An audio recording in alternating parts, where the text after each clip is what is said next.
would be mean because they don't open until the afternoon. Okay, there we go. This is going If you live. do morning stuff, it's close by. You're live. All right. Okay. Oh, wow. Okay. So then if, Yeah, and it's not very difficult. oh man, then we have to go back a ways. You're like.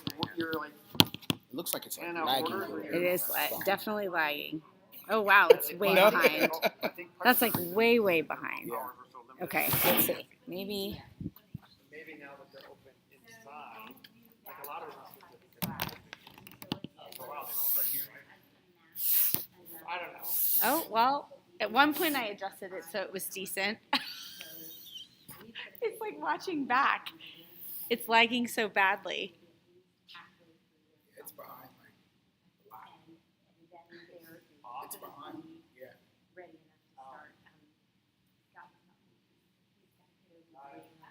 Well, there you can see the from here we can see the speaker and the screen.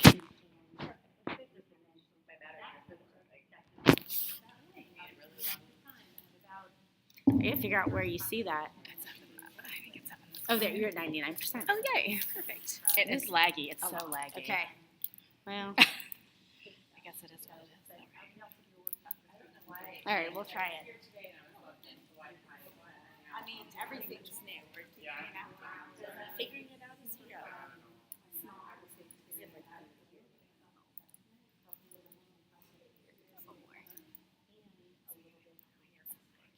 I'm going to close out everything else. I think everything's closed, though.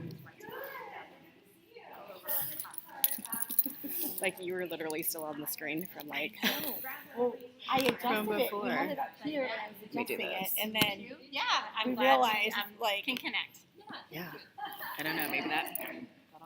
Can you see the screen at all? Kinda. Because we could try bringing it back up here.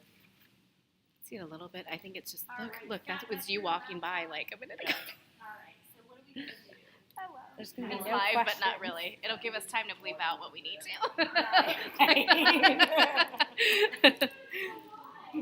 And transmission. So we're on right now. Okay.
Something's playing. Yeah. That's why I wondered. Oh, yeah, yes, let me just see. So my first slide is the third one.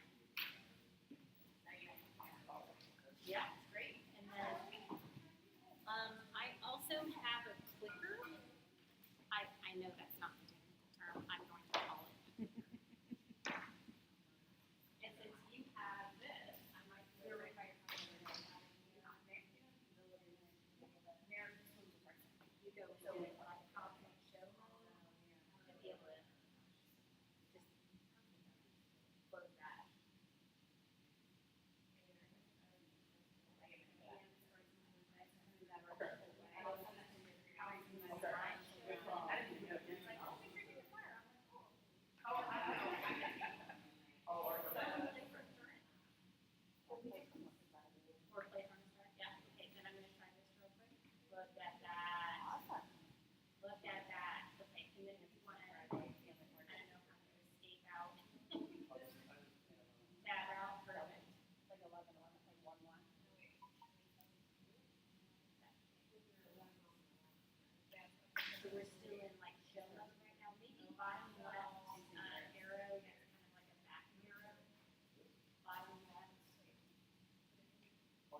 buffer.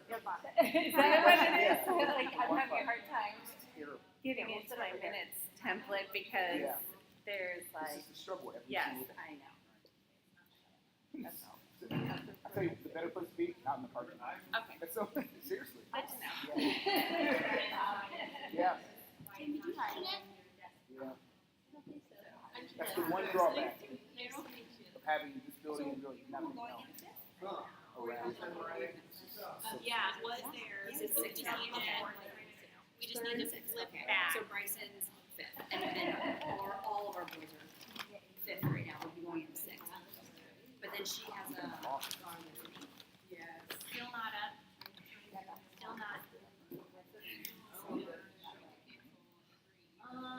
Today was so hard because like we decorate Bryson's door every birthday, and we get a new yard sign. Yeah, it still shows that. And so like I was like, just Can you close? Can you like just close that PowerPoint meeting? Just go ahead and get, and then we took him out to school, and like he was embarrassed. So when we were No, but I. let's get it to show Yeah, some but power. So when we were on spring break, we came out and we were pretty sitting sad, at 1 a.m. when we got Did you in. close out my PowerPoint? Right, so they- I said, So, yeah. Next year, or when he's older, he'll go back. Still nothing. Some type of noise, my dog is Still nothing. really unhappy with all the people and whatever. For the country.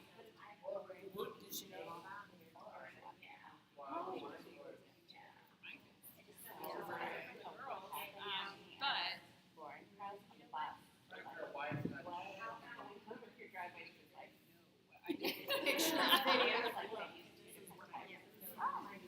That happened to me when we were at our house. He did like With the that. lighter shade, You can still do part that. of the driveway was the darker shade. And I'm like, what is this? Yeah. They actually pour it all out. He's a lot. So you know it costs a ton of money. Yeah, But right. yeah, I was like, this is crazy. It's a nice place. Yeah. They're doing this year at PTO, they're doing a transition like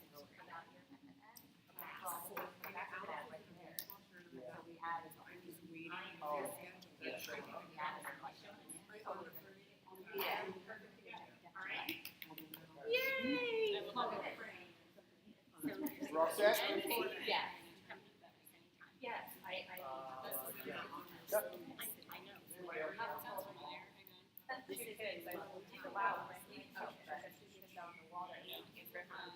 Some of us still would. Oh, yes.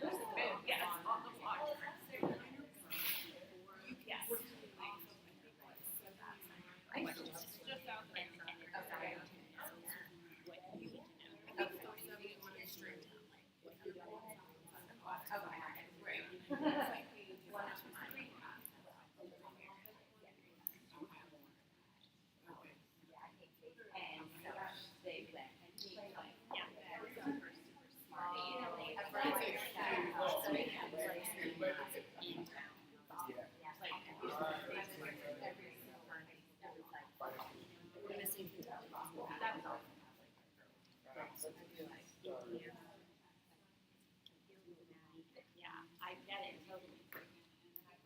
Yeah. Is everybody online? You know if anybody's. There was at least one person asked if they could log in. So we have it up and it is One running. viewer, it says. I think it says one viewer. There's Okay. one viewer. So do I need to stand a certain? Well, you, as long as you're in front of the screen, they can see you. We have it pretty far back. But it's lagging significantly, Oh, so. it is? All right. Are you recording? No, we're not recording. I have no idea All what right. we're No, doing. it shouldn't be. I mean, Okay. I don't think so. We're not recording anything. We don't need to. No, this is the live stream. All right, well, we're gonna get started. Thanks for attending. And we'll be short and brief with kind of the stuff we have to talk about. Just kind of a quick overview of where we're at in our first year, and then we'll get to Beth. It'll be more entertaining than, at least me. I don't know about Tiffany. Tiffany's entertaining. So I'm Scott Kilgren. I'm one of the PTO presidents here at Eversole Run. And it's been a good first year. Want to just give you a quick couple highlights and go from there. So Kyle, I'll let you just say a few things, kind of overview, and then I'll get into a couple quick things with numbers, and then we'll do a vote, and then we'll talk about bricks, and then we'll move on to that. All right. Good evening, everyone. So it's been a great year at Eversol Run. Now we are starting to get ready for our end of the year activities, especially for our 8th graders. That last week, starting on Tuesday, the May 24th, we're going to have many different activities for our 8th graders. A pancake breakfast on Tuesday. We're going to have a carnival on Wednesday for the 8th graders. And Thursday, May 26th, we'll have a dinner along with a dance for them. So they're very excited for that. We finally just finished up with testing for our 6th and 7th graders. Our 8th graders still have one test to take, which will be the science test on Thursday. And then on May 11th, we will have an art celebration as well. But not just art, but also with the music, the band, and all of the arts here at Eversol. So that's kind of a quick rundown on what's to come in May. So it's a very busy month. But like I said, it's been a great year so far. So what date is that show? The art show is going to be May 11th. There'll be more information coming in my newsletters regarding times and so forth, and obviously our 8th grade ceremony. That's going to be the last day of school as well. I'm sorry, not the last day of school. It's going to actually be on Thursday. It'll be on Thursday, and there'll be information with that, with the times for that for the ceremony. Other than that, that's about it. Oh, I have to clap. They're used to hearing A me new say this. principal of a first year of a school. I mean, I hats off. It's been a busy year. Yeah. We've gone through a lot. A quick update, just financially, since it's year one, we've had a good start. We've got a little bit of reserve in the bank account, which is good for future years. But so far this year, we've brought in revenue about a little over 15,000. We're expecting we'll probably get to 16 or 17. We actually had a bunch of checks that came in today from some various fundraisers. And then Tiffany's going to talk a little bit about our brick fundraiser, which will, if that goes well, and we hope will get us closer to 17 for the year. Expense-wise, we haven't spent a lot. We've only spent a little over 5, but there's quite a bit of spending that's going to happen over the next few weeks. 8th grade events, Teacher Appreciation Week, and a lot of this is what's in our budgets, kind of how we have planned. There's some teacher grant spending that we've actually spent. I don't think we've just reimbursed the school back for. It's not in our financials yet because we haven't made the payment yet. And then there's what else am I thinking? Grants, 8th grade events, Teacher Appreciation Week, and then some of the Made Madness spending we may have. So we're going to spend some money in the last 6 weeks, but that's kind of planned. And then we have a cash balance of about 16,000, so we'll have a nice, reserve, 8 to 10,000 probably carry over to the next year, which would be a good start for a brand new school. Some of it, we did a couple of one-time fundraisers this year, being new, but we've explored a lot of things, and a lot of stuff has went well, so it's been good. Any questions? Okay, before we get to being the bricks, we do have to vote that our bylaws, so we're now talking about board for next year. I'll be rolling off, Gina will be rolling off, and we've already identified, we asked who was interested. Like normal, we don't usually get thousands of people, but we get enough. Really? So we've got all the spots filled.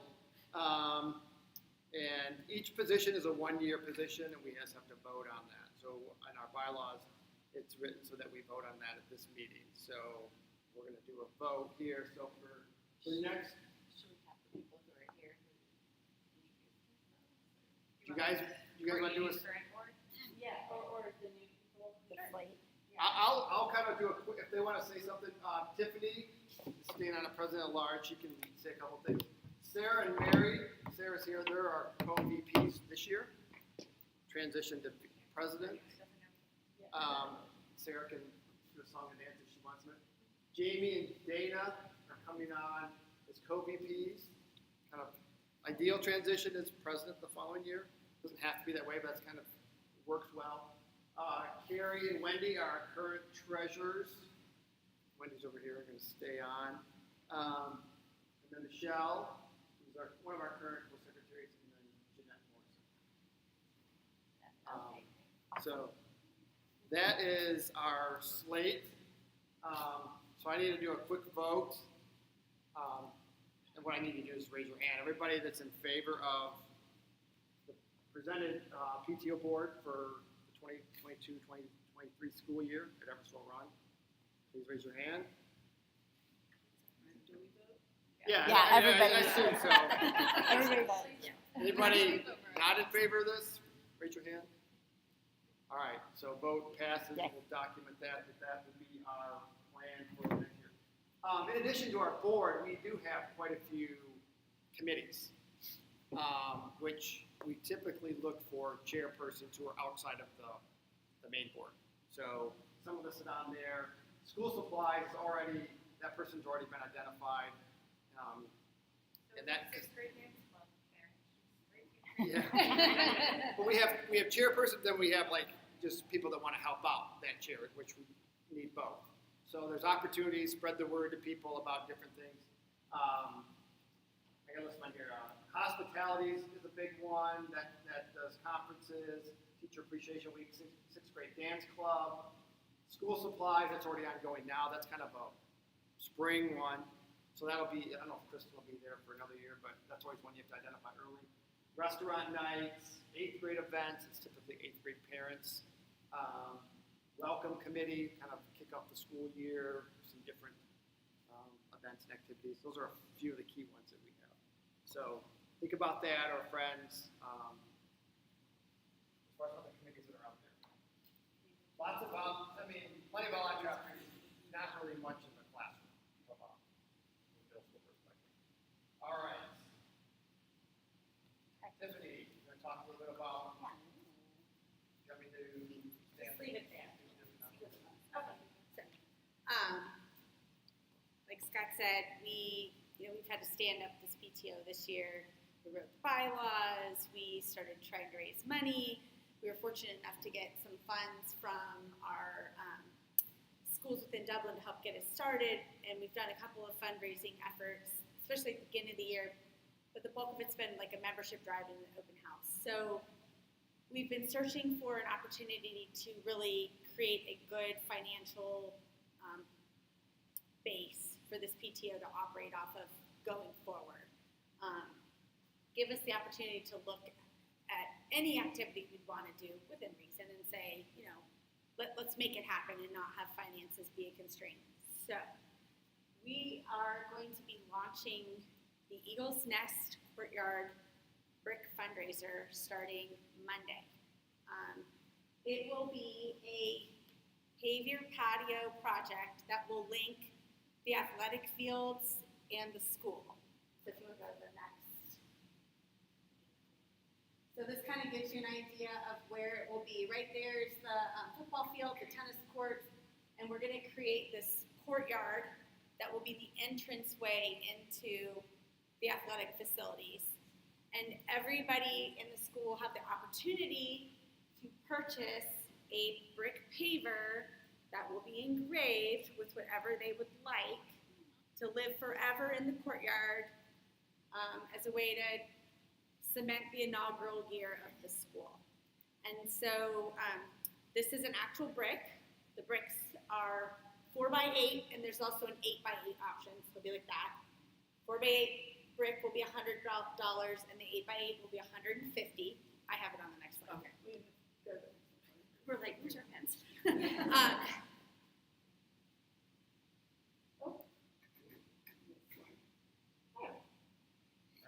So, the 4x8, you can put 3 lines. The 8x8, you can put 6 lines. You could put your child's name. You could recognize a sports team. You could recognize a teacher. You could put their graduation year. You could put words of wisdom. The options are fairly limitless except for the lines and the number of characters you have available on each brick. Very, very simple process to order your brick. You just go to this website, which we'll be promoting extensively, and there'll just be a hyperlink on the purchase your brick button. And everything you need to do to order your brick is just right there on this website order form. Put in your name, what you want your brick to say. You pay via credit card right there through the site, and then it will come to us, and we'll just coordinate everything on the back end. The sale is going to run from this coming Monday. Technically, it's live now, so you could order, but this coming Monday through May 20th. And then we will work with CLMS here in Dublin to install the courtyard sometime later in the summer. So the goal is to have the courtyard installed before school opens in the fall. We're aligned with the city, or school district. CLMS is kind of their main landscape vendor. Yeah, there's something one of that, their key partners. So Dublin City good Schools reputable works with vendor. their background checked and all that stuff, so they recommended them to us, and CLMS is donating half of the labor to install the project. So that's been a big help. So this has the opportunity to be a fairly significant fundraiser for us. Like Scott mentioned, it could put us with a decent reserve that we can use then to look at future opportunities to enhance the students' experience at the school. And we're really excited because it gives the chance for all the kids that got to, come open the school to literally leave their mark on the school. So what we need is for everybody to help us spread the word because, we'll be doing an email campaign using Kyle's distribution list, and we'll be posting on social. We're going to get on Eagle News and make the kids aware and send flyers home in the backpacks. We're going to put a sign outside of the outside the football field where that courtyard's going to be, kind of announcing it, trying to drive awareness. But really, I think word of mouth will end up being our biggest tool. If the kids are excited about it and talking about it, coming home and telling parents about it, then hopefully we'll get lots of orders. So, yeah, I think there was one more slide that I kind of already talked to, but any questions? I know Brazil, they've got some great bricks there. I know Eli Kinney does. I'm not sure.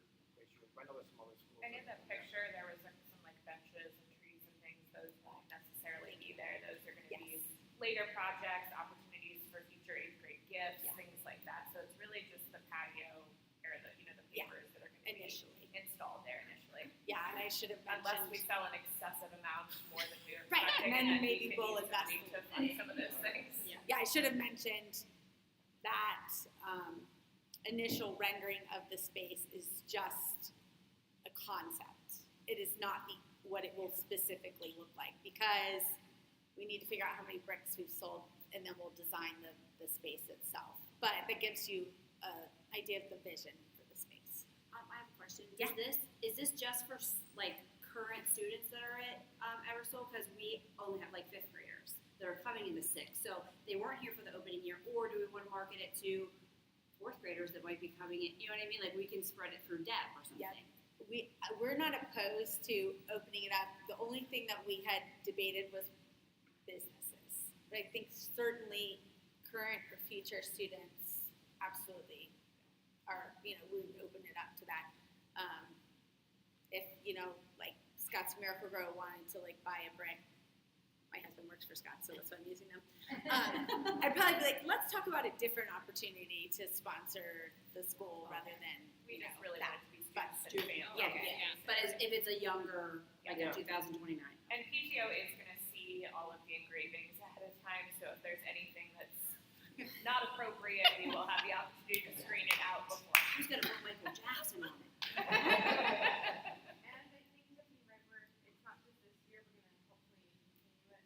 Yeah, I mean, that's certainly open for the PTO to consider going forward. There's nothing to say that it couldn't be extended in future years. We'll see how There would the be first year logistics to figure out in terms of the installation and all that good stuff, but absolutely, it could continue. But as of right now, it's just a one-year project, and then we can go from there. Yeah, we'll see how it does. about maybe the plaque with for 8th grade that we're. Yeah, so we're hoping that we'll be successful enough that we'll be able to use some of the funds that we raise to do an 8th grade gift to the school, and it would be either a plaque or like a cornerstone that introduces the space, what it is, and from the 8th grade class of 2022, and then ideally every graduating class after that could gift some other additional piece the to the three-year space bench or going whatever forward. else. So that was kind of a vision that we had for it. But. Awesome. Absolutely clap. Sorry. It's been a lot of work. I'm all for clapping. All right, that's all we have. So next up is, I gotta switch you over. Yeah, you gotta switch me over. Next up is Beth. The probes. Long at you, whatever you want to. I All right. answered a hey lady. Well, I would say Eddie. Pat, but it's not Pat. Yeah. And CEO and founder of At the Core. About the core, yeah. And So I'll let Beth kind of introduce herself more and take it over, and I'll get the presentation up. that sounds great. So yeah, I am so honored to be able to come and be here with you guys on your second PTO meeting. That just gives me chills, seriously. A couple questions for you guys. How many of you are here for your oldest kiddo most of you are here for the PTO meeting, and now we're just gonna talk about this other stuff. But how many of you, let's do this, how many have an 8th grader? How many of you have somebody already in high school? Awesome. And then, has anybody ever been to Emerald Campus? That's awesome. And then, did anybody attend the program I did at Kaufman in January? 1, 2. So only one of you, just one at that table. That's okay. Awesome. Okay. Uh-oh. We'll get that right. That's okay. So again, my name is Beth Probst. I, for 10 years, have led a team of people that do. Oh, yay, we're there. Okay. Oh, here now. Thank you for inviting me. I'll go in actual order.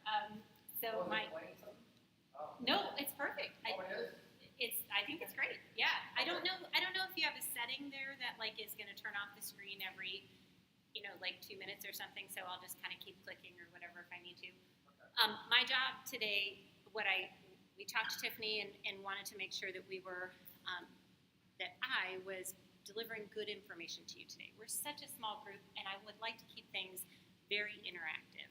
So when you've got a question, do not hang on to it. Just say, hey, Beth, what about this? Or if you don't remember my name, just, hey, lady, like I said, I answer to it all. We're going to talk through an overview of the high school years to come.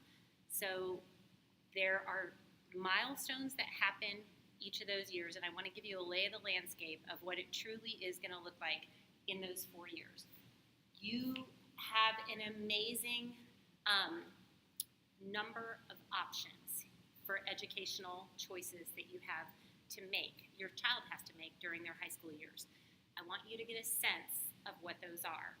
I am not going to, with the time we have, I cannot go into super duper finite detail comparing AP, IB, College Credit Plus, but I am going to give you things that I send to you afterwards so that you have additional resources to dig in more. We welcome questions anytime along the way as you have them. I'm going to talk about skills and interests outside of school because those extracurriculars are actually a big part of your students' development process. What they do in school is sort of, I don't want to say expected, but what they do outside of school is what they get to choose to do, and I want to open your minds on some of those ideas. We're going to talk a smidge about college, actually more than a smidge, but we're going to talk about it from the standpoint of, I know you have 8th graders or 7th graders or 6th graders, and we're just sort of peeking around the corner and looking at what colleges are considering and looking for. I want you to just have a good, solid foundation and a stance as your child moves toward high school. And then we'll talk a little bit about how parents, what we can do to help prepare our kids. So I will send that follow-up email. I have to have an email address to be able to send you an email. So at the end of these tables here, there were 2 sign-up sheets that you can just please legibly write your email address on one of those. I can't tell you how many times I've tried to sort through and figure, is that an L or an I? Do you think that might be? So let us know what that email is. That's how we'll send it to you. We will also include the link to the program that we did. It was recorded by PERC in January, the one that I did at Kaufman. It's slightly different than what I'm doing here. You may want to hear that program as well, so we'll send that link so that you have that. What else do I want to tell you? Oh, did I miss one? Nope, here we go. So at the core, we are based in Powell. I laugh because we were talking, Cal, before about where we live. So last year, we became empty nesters. I had a 2021 grad. So a year ago, our youngest graduated from high school, Olentangy. We're Olentangy family. We sold our home. We moved to a Dublin rental home. So then I was a Dublin resident. And then we figured out where we wanted to live, and we bought a new home in the Buckeye Valley School District. So I've been everywhere, but mostly an Olentangy parent. We've also supported Dublin families for 10 years. So we are a team of professionals that help and support families. I really like to think of what we do as very much like an auxiliary school counseling arm. Our school counselors are amazing people, but the truth is they are tasked with a ton of things that they're responsible for, and then they have a ton of people that they are responsible for doing that. And so sometimes when we have that desire to have a deep conversation about ACT, SAT, test prep, planning, how do I do, we just can't get the kind of support that we might need, and so we fill a lot of that for families. Career path planning, educational path, webinars, self-assessment, career thinking, we do all of that. Really, everything fits kind of into this circle. This is what I was trying to explain to you before: self-assessment, career exploration, and educational path planning. Today, we're talking just really about educational path planning. The stuff that's on the table over there, one, we do many, many webinars that are deeper dives, 90-minute sessions on College Credit Plus, testing, extracurriculars, all this. So the blue one are our webinar information. The green one is, and I'm going to tell you a little bit about these throughout. I just want you to know what's on that table over there. Pick it up. This is a workshop that we do for students in grades 7, 8, and 9. It's part self-assessment and part career exploration, but just age appropriate for this level. We're doing the next one in July over at the Ohio University classrooms by Costco. So it's right here in your backyard. 2 different dates in July for those kids, and the parents attend the second session. So it's really a very unique workshop. And then there's 2 different flyers that are there. One is for our private consultations, which Michelle was talking about. It's Michelle, right? Yeah. Michelle, yes. These are 1-hour little small bite meetings that we do with families to help with that thinking about college and all those mechanical pieces and parts. And then we also do something called guided self-assessment with older teenagers. So I just want you to make sure you knew what was over there and what to grab. I'll also send you, again, follow-up. I've asked you all the questions I needed to ask you. I mentioned I'm a mom. I don't know why that just went away. Sorry. Oh, now it's back. I'm a mom, so I have one kiddo who graduated in 2018. The tall one on the left, I do not know where he got the height. I think we brought the right kid home from the hospital. He looks like me, so I know he's mine. He is at the University of Cincinnati studying accounting with a finance minor, but he's actually on his 3rd work rotation right now. So he's doing that co-op thing with Cincinnati. So he's on his 3rd work rotation in North Carolina, doing a double rotation. So he's there from January to August, and then he's got just one more semester of college left. And then middle one in the photo there with the long hair, Kendall, she graduated this past May, and she studies visual communication technology at Bowling Green with a focus on user experience, user interface design. So it's a tech major, but a visual communication tech major. So they're both Olentangy district grads, and then me and my husband, who now reside as empty nesters. So I've been there, done that, and I have been there happily to support so many families through this process. Are you ready? So we're gonna get in the little time machine, and we're gonna go to that freshman year. Give me hands up for those of you that have an 8th grader right now. Let me see those of you with 8th graders. Okay, deep breath. That freshman year, I'll just kind of whittle these down, but we'll walk through them quickly, and you'll probably be remembering and having flashbacks of your own high school years. Things are the same in many ways, and they're different in many ways.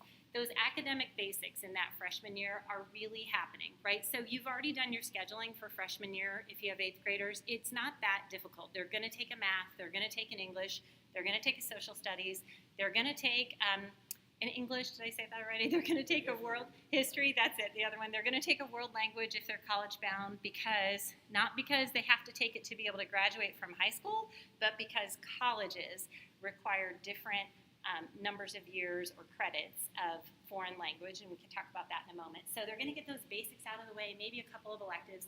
It is probably their easiest year academically. So the way that typically as they move through high school, you can expect that they will be challenged to take whatever level of challenging work is appropriate for them. But they're going to want to try to step a little bit up through those years of high school. And the reason why is because if they are college bound, we want to be exercising those muscles so that they're being prepared for that level of work that they will experience in college, which will be harder than the level of work they have in high school. It is an amazing opportunity to get involved. I am telling you, I think the coolest thing happens with all kinds of volunteer opportunities, even summer camps and programs. They turn on when you have a kiddo that's in 9th grade, and it's a whole different thing that you can start to drop them off at volunteer activities, and they never were allowed to do that before when they were in 8th grade. Like something magical happens when they're freshmen, and it's good. It opens them up to those opportunities, and I will just say, embrace the stumbles and the successes. There will be both. And those stumbles can look different ways for different kids. You know, it could be getting in trouble. It could be getting a C on something when they've never gotten anything less than an A. It could be failing something. It could be getting in trouble with money or drugs and alcohol or, crime or the car or whatever. Those things will happen. The whole key through high school is to work through those with your kiddo. Get up, dust off, move through, repair, get to the other side. That's the skill we want to teach them, and we get to do it with them shoulder to shoulder while they're in high school so that they know how to do that later. They've done that before. They'll have a kick in the teeth during college or during life, and we want them to experience that. It sounds terrible. We want them to be kicked in the teeth. Not really, but you know what I mean. We want them to have some stumbles and embrace those successes too. So you'll blink. Freshman year will be over. Be this time next year. Those of you with 8th graders, holy cow. Then they're sophomores. In that sophomore year, they feel a lot more confident and part of the school. They are not low man on the totem pole anymore. They get to move up, and they feel like they have that confidence level. There is a natural step up in that academic challenge, like I talked about. Sometimes that first AP class may happen during sophomore year, not always. I will say with AP, no child actually has to take AP or IB or College Credit Plus to be able to head toward college or what comes after high school. They aren't required. There are good reasons to think about them, and I'll talk about that when I talk about educational options. Volunteering. You absolutely have hours that will be required if your student thinks that they will be invited into the Jerome chapter of the National Honor Society. So let me talk about that briefly. So if you have a cumulative, unweighted 3.5 GPA at the end of your sophomore year, then your child will be invited to join the chapter, the local chapter of the National Honor Society. They have to apply, and when they apply, they have to have some character references who write some things about them, and they have to have amassed a certain number of volunteer hours. That shifted a little bit with COVID, so I don't want to quote a number of hours for you. You're a few years away from that anyway. So just be aware that they will need to have done some volunteering in that freshman and sophomore year and have that under their belt by the time they would apply for National Honor Society. Is National Honor Society a big deal? Truth? Can I speak the truth to you tonight? Okay, not really. And it isn't really because there are ginormous numbers of students who will have an unweighted GPA. It's not a differentiator. But for some students, it connects them to leadership opportunities or volunteering opportunities that they wouldn't do otherwise. Like maybe they want to do some tutoring as part of their volunteer hours that they're required to do once they're in. And if they like tutoring, then maybe through NHS is the way to do that tutoring, okay? So that's NHS. Volunteering is good no matter what. By sophomore year, I would really suggest to you that their experience with the real ACT and or real SAT happens by sophomore year. I really suggest that if at all possible, it starts by now.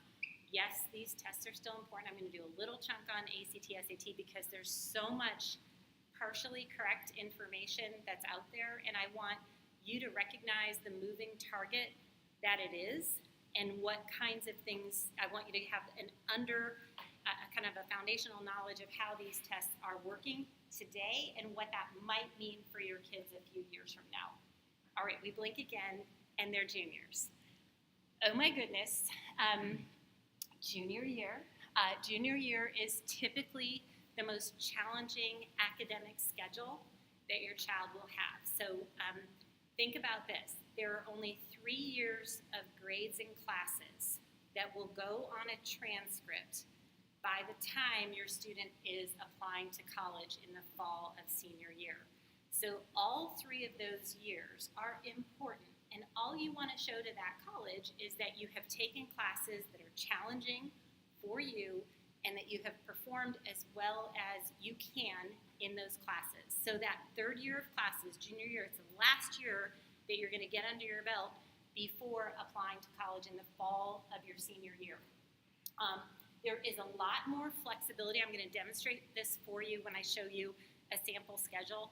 There's a lot of flexibility junior and senior year of what your kiddos get to take. So I want you to think of freshman and sophomore year as a time when they take what they kind of have to take, and then it opens the door for them junior and senior year to take what they want to take. And that's where your options are like a beautiful bouquet of flowers here in Dublin. You have it all, and then you have to do some comparison and some picking and choosing between those options. So we're going to spend time on those options tonight. College process, it's like January 1st, we flip the calendar, and everybody with a junior all of a sudden realizes that the white hot spotlight, actually they usually realize this at holiday parties just before that, when everybody starts saying, you're a junior in high school, where are you going to go to college? Have you been on any visits yet? How are you doing on that ACT, SAT? Which major going to be? What are you thinking? Are you thinking far away? Are you thinking close? And the kid is like, what?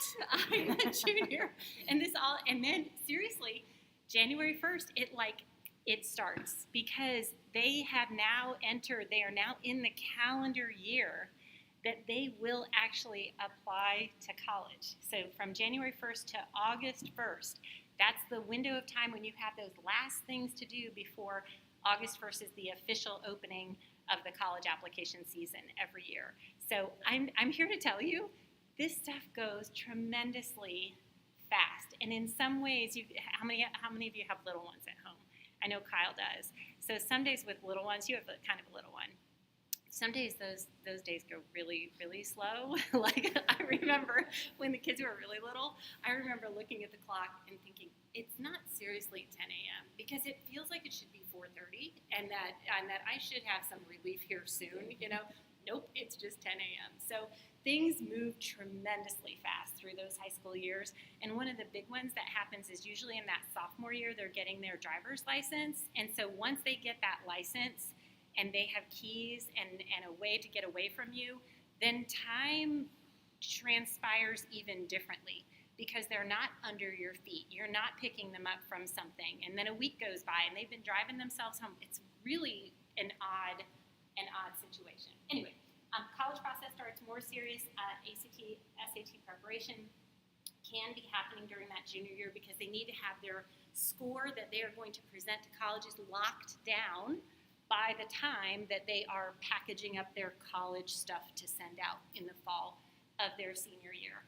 So then senior year, the schoolwork is still important. A lot of kids will tell me, well, I heard that I can get accepted to college like in the first semester of senior year. Like if I apply, I could get accepted. And the answer is, yeah, yes, you can. You can. It's so super cool. However, those acceptances are contingent upon your continuation of your senior year in the same kind of way that you've done your first 3 years. You cannot go fall off the cliff academically. They will rescind your acceptance. If you go post on social media a whole bunch of things that you shouldn't, they can rescind your acceptance. So it's just good that they keep chugging along at generally the same pace during that senior year. And oh my goodness, fall is filled with college application stuff and more college visits, and the winter and spring are kind of stressful. Does anybody know anybody with a senior right now? Yeah, stress? Yes, it's stressful. Their friends are hearing back from colleges. They may not be hearing back from the same colleges. This so-and-so got in, this one didn't get in, and it's like, rah, where am I gonna land? So it does all settle down. There's a lot of waiting. It does all eventually settle, and our kids find their place where they're gonna start, and then we start shopping at Bed Bath & Beyond for all the things for their dorm. So get your coupons now. All right. Is there some ACT, SAT that carries over to that early part of their senior year? I thought, depending on the kid or It's- sometimes they might take That it. is a great question. What's the Maximum number of times you could take? what's Yeah, that time, ideal. Yeah. time frame of where they're taking? We're going to talk about that. We're going to talk about that more in a chunk, but short answer to that, I'll plant the thought. Any student can engage with the ACT or SAT anytime they are ready to do so. And that can be as early as 8th grade, middle school. It can be 9th grade. I would love to see the first engagement happen no later than sophomore year. And the reason why is because so much anxiety is built up around the testing, and it's tied to not understanding what the tests are like. So I'm a big believer in take the wrapping paper off as early as your child is ready to do so. And then as soon as they get their score that they're done with, they can be done, and they don't ever have to take it again. If they have to, they can continue to take the tests as far into their senior year as they can, but there'll be a date by which, like, they're going to need it. There's going to be a college application deadline, and they'll need to have it done by then. So I want every family to build your testing plan for however it makes sense. I know I've talked with parents whose kiddos are maybe accelerated in math. You know, if you've got somebody taking geometry this year, technically from a math perspective, at the end of this year, that student will have amassed almost all of the content of the ACT or SAT math section, and they are an 8th grader. So what happens that kind of is bad sometimes is that kids wait to take the ACT or SAT, and they don't recognize that about 40% of the math is geometry, 35 to 40% is geometry inside the ACT and SAT. And then they take it the first time their junior year, they're like, nobody told me there was all this geometry on there. I haven't had that since 8th grade, you know, so now I have to go back and figure that out. So I hope that makes sense. So there's a window when you should start, and it's up to every family, but there's definitely a window that you'll want to be done. Okay. Do you recommend, or does your company do any like SAT and ACT tutoring or prep? I know back when I had to take it, I was doing months and months of SAT tutoring before. I didn't know Crazy, right? still a thing. So we're big believers that we've seen it play out hundreds of times, that your student may not need any test prep. And I don't want anybody to invest in anything until they know they need it. And so I am going to tell you about, when I get to the ACT, SAT section, I'm going to tell you about this little report that you can buy for $20 extra when you take the ACT or SAT, and it will give you your child's answers it'll give you the actual exam. I know kids that just periodically take the tests get the extra score report, go over what they missed, and that alone is what brings them to have their score be high. Just natural. They're learning what they're supposed to learn in school. Sometimes those students find that they need some technique practice, or there's one particular subject area, maybe it's the reading comprehension section, it's just so fast, I need some help there and some tips there. Then you can hire somebody to do some test prep to help you with just the thing that you need a hand with. So I would tell you that the best thing you can do is start early, use those extra score reports, analyze your performance, build to take the next time, and give yourself plenty of runway as a student so that you're not taking it for the first time in spring of junior year, because that's way too late. In my opinion, that's way too late. Kyle, you had a question too. Yeah, but I'm going to wait until you actually get to the ACT.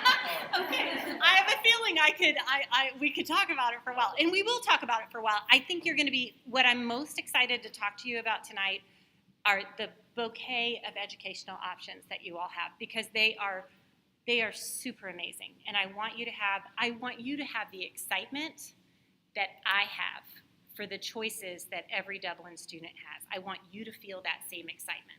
Okay, so you guys might be more excited about ACT, SAT now that I know. So I'm not sure. Sorry, Yes. one other question. Yeah. Do you guys work with anyone who's considering going into private school for high school? Do you know things about those options? We do. Okay. So it's not uncommon do you have a particular one you're thinking of? Waterson, St. Yeah. Charles. Yep, I'm happy to have a conversation with you and let you know. It's so funny, I've had the exact conversation. I in fact, probably had that 3 months ago with a family who was thinking Waterson, St. Charles, or I think it would have been, they might have been a Kaufman family. Even so, I'm happy to share with those you. are conversations that Yep. you have with families. Yep. And you could just call me and have that conversation. There's no need to, that's not like a sit-down meeting, pay for a meeting. I'll just walk you through what I know and some of the things that I would highlight if I were you that are some of the key differences. Perfect. Cool? Okay, cool. All right, so the reason why I'm going to I have a college slant is because you all know this. It is a ginormous percent of Jerome students head on to either 4-year traditional college or to 2-year post-secondary programs, right? The last number I saw, I was kind of disappointed. I looked for Jerome's. Every school is required to produce what's called a school profile. And I couldn't find the current school profile for Jerome on their websites. I found like a 2015-16 one.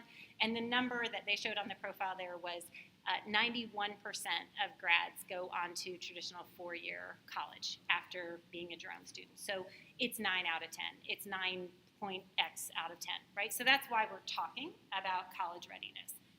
What do colleges really want to see? They want to admit students who are ready to be successful at their school, okay? And that's different for every college.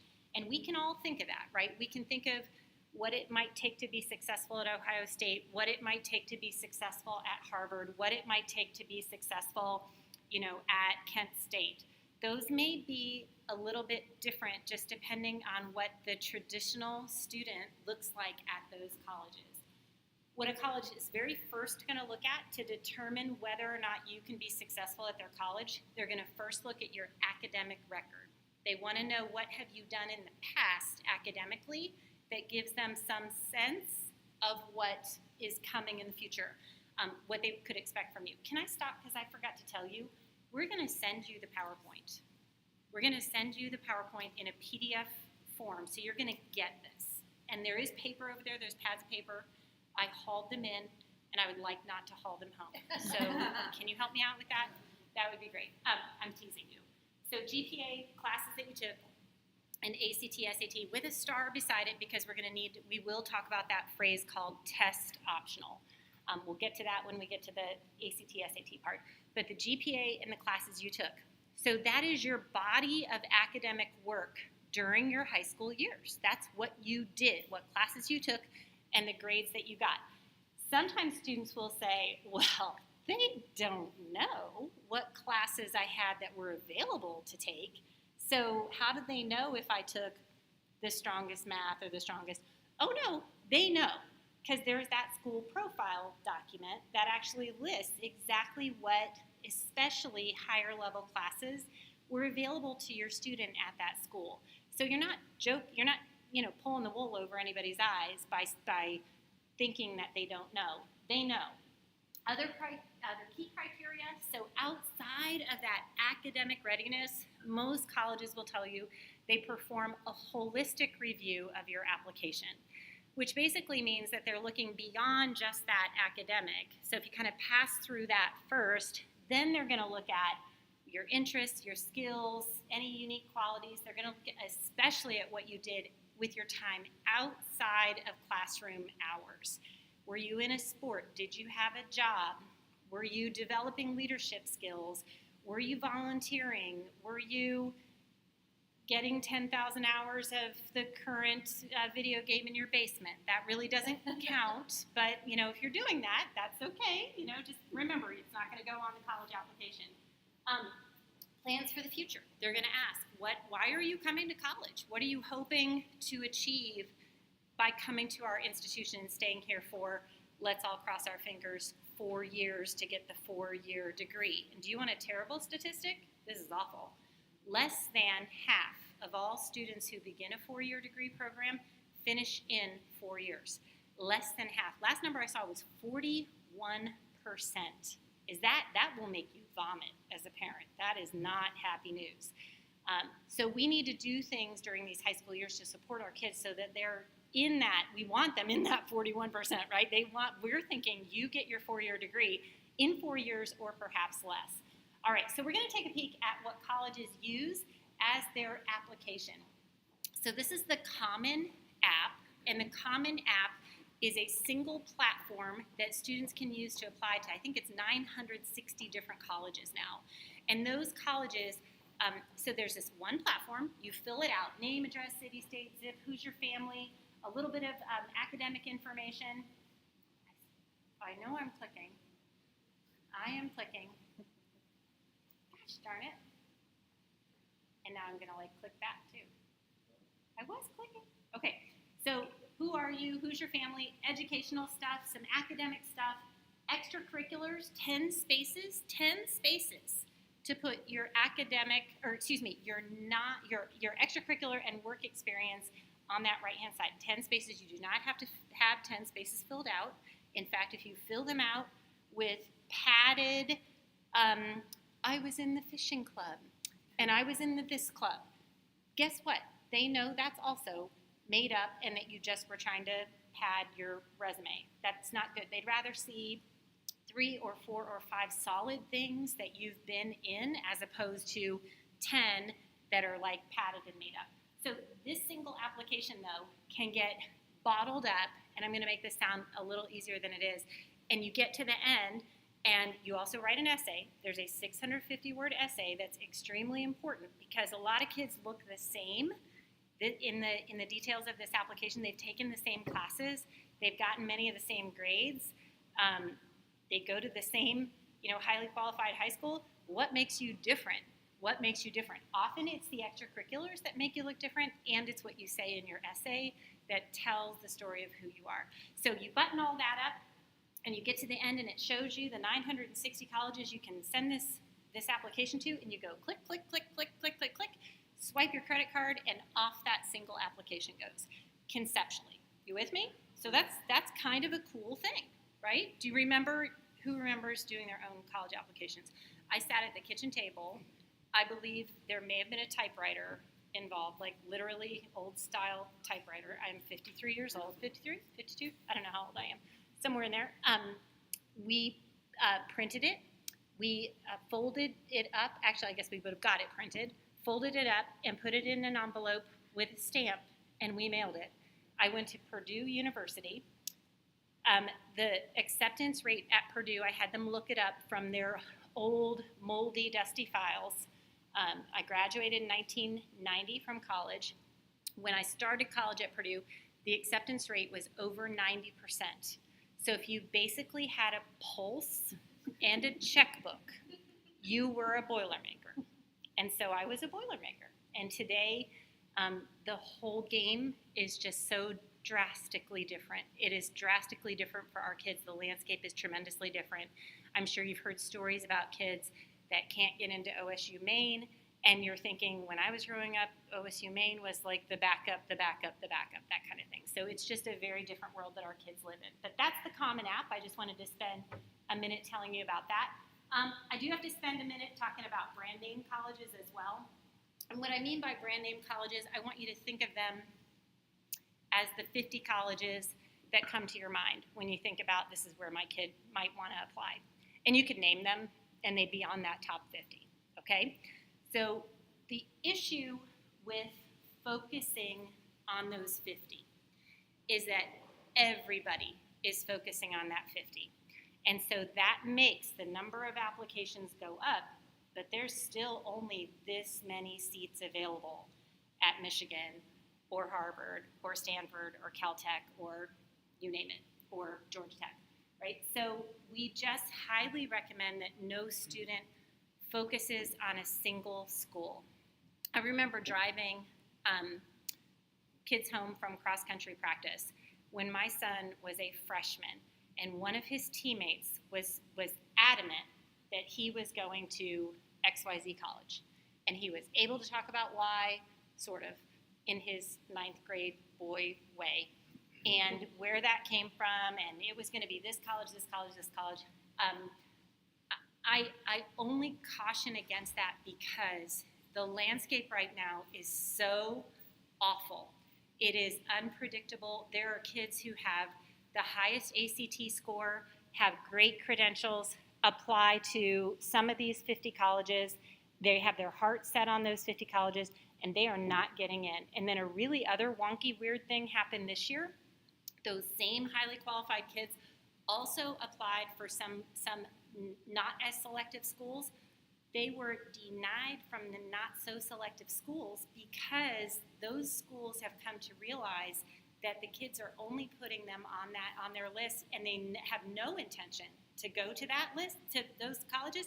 So they denied those kids they have no acceptance. So if they don't get accepted to any of these crazy ones, and then they don't get accepted to any of these middling ones, they have no options. So the game is changing, and we cannot focus on any one single school or type of school. So I just need to share that with you so that you have that time to respond, okay, as a family. Yeah, so what do you do in that? Well, before that, like, You why? panic. You panic. What's the why? I mean, without So, yeah. going down the road of So why. what's the why of why they didn't get into the No, super what's the selective why one or of the why middling one? So selective, okay, I don't know. So let me go back and let's talk about why a middling school, and I don't want to call them middling, they're not middling. Right. I mean Purdue's probably considered a middling, not in that top 30 or just outside that top 30. But those schools that are your safety schools or your backup schools, sort of what people would call them, they would look, this is so terrible. They actually look at how a student interacts with their college. Did you visit? Did you open emails that we sent to you? How many? How far down did you scroll? Did you click on anything? Did you communicate with your admissions rep and ask them any questions? When your admissions rep came to your high school, because they were there twice in your junior and senior year, did you go and meet with that admissions rep? If the answer is no, then they get a pretty strong clue that you threw their college on their list and you really don't want to come there. They Tell want... kids to go to all these things and read. I mean, is that the strategy? Go to even your safety schools, talk to them, meet with them. Yes. So I don't want any student to make a list of colleges that they're not completely happy to go to.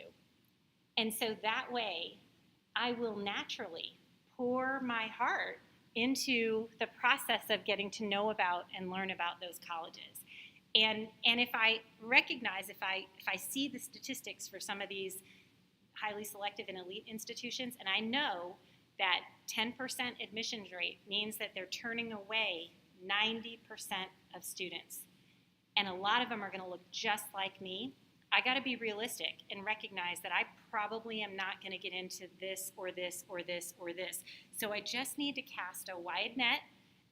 There are 2,000 four-year institutions that are out there. My favorite book, I wish it was required reading. Required reading is where you go, is not who you'll be. It is a brilliant, brilliant documentation of why our focus on certain schools is so upside down, and it's missing the point of what the college experience should be. It's an awesome book. Like I said, I wish it was required reading. Do you tailor that to the student, or do you have like a general algorithm? Like I remember for me, my high school required we had to do 12 schools, 4 safety, 4 mid, 4 reaches. Do I do that? Is that what you're asking? Yeah, like when you're working with a student, you just So I will tell you, we are big believers in teaching families what they need to know. We do not and will not hold any student's hand all the way through the process. We don't do that. You can pay people $10,000 to do that. We don't do that. And the reason why we don't do that, we subscribe to the philosophy. You're all here right now. You're learning, you're interested, you're listening. So much of what makes people seek out that hand-holding is a lack of knowledge, and they're fearful and they feel vulnerable, and so they write the big check and they say, you take care of all those steps for my kids. The families we work with are super smart people. They just don't know the process. And so once they understand what the process is and how to research colleges, how to understand and compare major programs, this is not rocket science. It's not hard. But it's got to be your kid that's at the forefront. Your kid has got to be right along. It can't be us. How do I say this? During the college process, I am A-OK and did this myself with my own kids. I would help our kids understand what the process was, and I would be okay to have them assign a task to me. Like if this week you need some research done, I'm your girl. I'll do the research, but I'm going to bring that research back to you, kid. And you're the one that then has to move through it and figure out what our next steps are. Do we eliminate this one? Do we stay in the game? Do we do a visit to this college, right? So we are big believers in getting the information and support up front, getting through the little steps that need to be done. I promise you, if you just pay attention to what we send you every single Sunday, come to free webinars that we do, Scott's been to webinars that we do, we will teach you all you need to know, so that really I want you to be in the driver's seat in that junior and senior year thinking, we know exactly what to do. We create timelines of tasks that we deliver to anybody that will listen. So does that make sense? Okay, so that's our philosophy. So we're going to talk academics. Can I talk about the bouquet of options? Are you even excited about that? Can I get you excited about that? I'm an Olentangy parent. Almost too much. It is. I mean, Okay, seriously. it was is. Like my son, we went to Emerald Campus, and And he you're would, like, wow, we what do I do? couldn't see everything that he was interested in. There wasn't enough time. So super smart. So number one, didn't have enough time to get to everything, completely understand that, go back. And they also, one good thing that COVID did, COVID forced all of our institutions to create virtual tours and videos with instructors, and here's what our aviation lab is like, and here's what our biomedical lab is like, here's what exercise science at Tolles looks like, here's what the IB program is. You can get a ton of information online. I like to get things better from people, so when you need to go make an appointment, the folks at Emerald Campus are awesome. They really are. I just saw Lori, is it Mesi? I never know how to say her last name. Mesi or Messi, M-E-S-I. Is it Mesi? I just saw her yesterday at a conference. We were together at a conference here in Columbus. She's a rock star. I mean, so she's a great resource, and just stay connected. Okay, so we got to start at stage one, though. Your children have to graduate from high school. So let's start with a super lowest bar, which is graduation. There are certain things that they have to do to be able to graduate. They have to take a certain number of credits. So that picture there with the student, that's a state document. And I'm also referring to, we'll send you links to all these, okay? If you've never looked at your whole high school course catalog, if you've never looked at it, it is a lot. It's like 90 pages. I am telling you, if you read nothing, read that. It's so good. We used to print it. So Olentangy's is only like 70 pages long, so you guys are 20 pages better. And I am seriously, the options, your IB options and your Emerald Campus options are, they are differentiators. And I just want you to know about them so that you can help coach your kids to evaluate and decide what might be right for them. But if you were to print that whole high school course catalog, stick it on an ottoman in your family room. Put some Post-it notes nearby. Have your kids perhaps cruise through and look at, what are you excited to take? What are you excited to take? And my daughter would go through, she would mark these classes, and I'd be like, seriously, you're excited to take that? And I would make her finish the sentence, I'm excited to take that because, and I'd be like, that's brilliant. I did not know that you had an interest in that. Good to know. So she'd mark all those, and it helped her build her 4-year schedule, right, so that she was leveraging the time that she had. So electives are in there, other kinds of programs are in there, but bottom line, they have to take care of these graduation requirements. They have to take a certain number of courses. So if they go through that course catalog, mark a whole bunch of things that they love, and take all those classes, you have to balance that out with, oh, by the way, you have to have 4 math, 4 reading, right, 4 English, 3 science, 3 social studies. You have to have that art credit, right? So they got to balance those 2 things out. They also need some seals, some graduation seals. Yours is the first class, your class of 2025. Are you 2025? You're 8th graders? 6. Sorry, math is not my strong suit. 2026, you were the first ones that will have the requirement for financial literacy, which I don't applaud a lot of things that government does on our behalf, but that one I'm like, yay, yes, every kid should have financial literacy. So they'll just work that in as one class that they'll take. So this is the kind of thing that if you have an 8th grader, you just mapped out 9th grade. What I'm going to recommend is that you map out with a pencil on paper all 4 years. With a pencil on paper. It will change. But when you do it, this starts to lay out an exciting time for your student.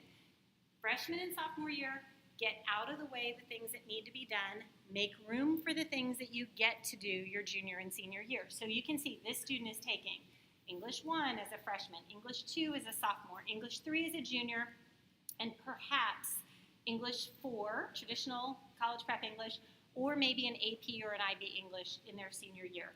This student started on the math path with algebra as a freshman, then they took geometry, algebra 2, and then pre-calc as a senior. If you have a student that's accelerated, it just shifts. Like I talked about a kid that may take geometry as an 8th grader, they took algebra as a 7th grader, they would take algebra 2 as a 9th grader, right? So you just shifted that math path. It doesn't mean that they're all done taking math and they won't ever take any math after sophomore year.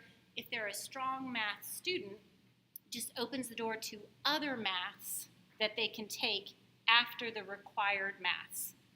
We good? We good so far? World language. This student took world language 1 as an 8th grader, so you can see they're taking 2 as a freshman, 3 as a sophomore. Why are they stopping at 3? So I told you before, no world language is required to graduate from high school in the state of Ohio. Not required.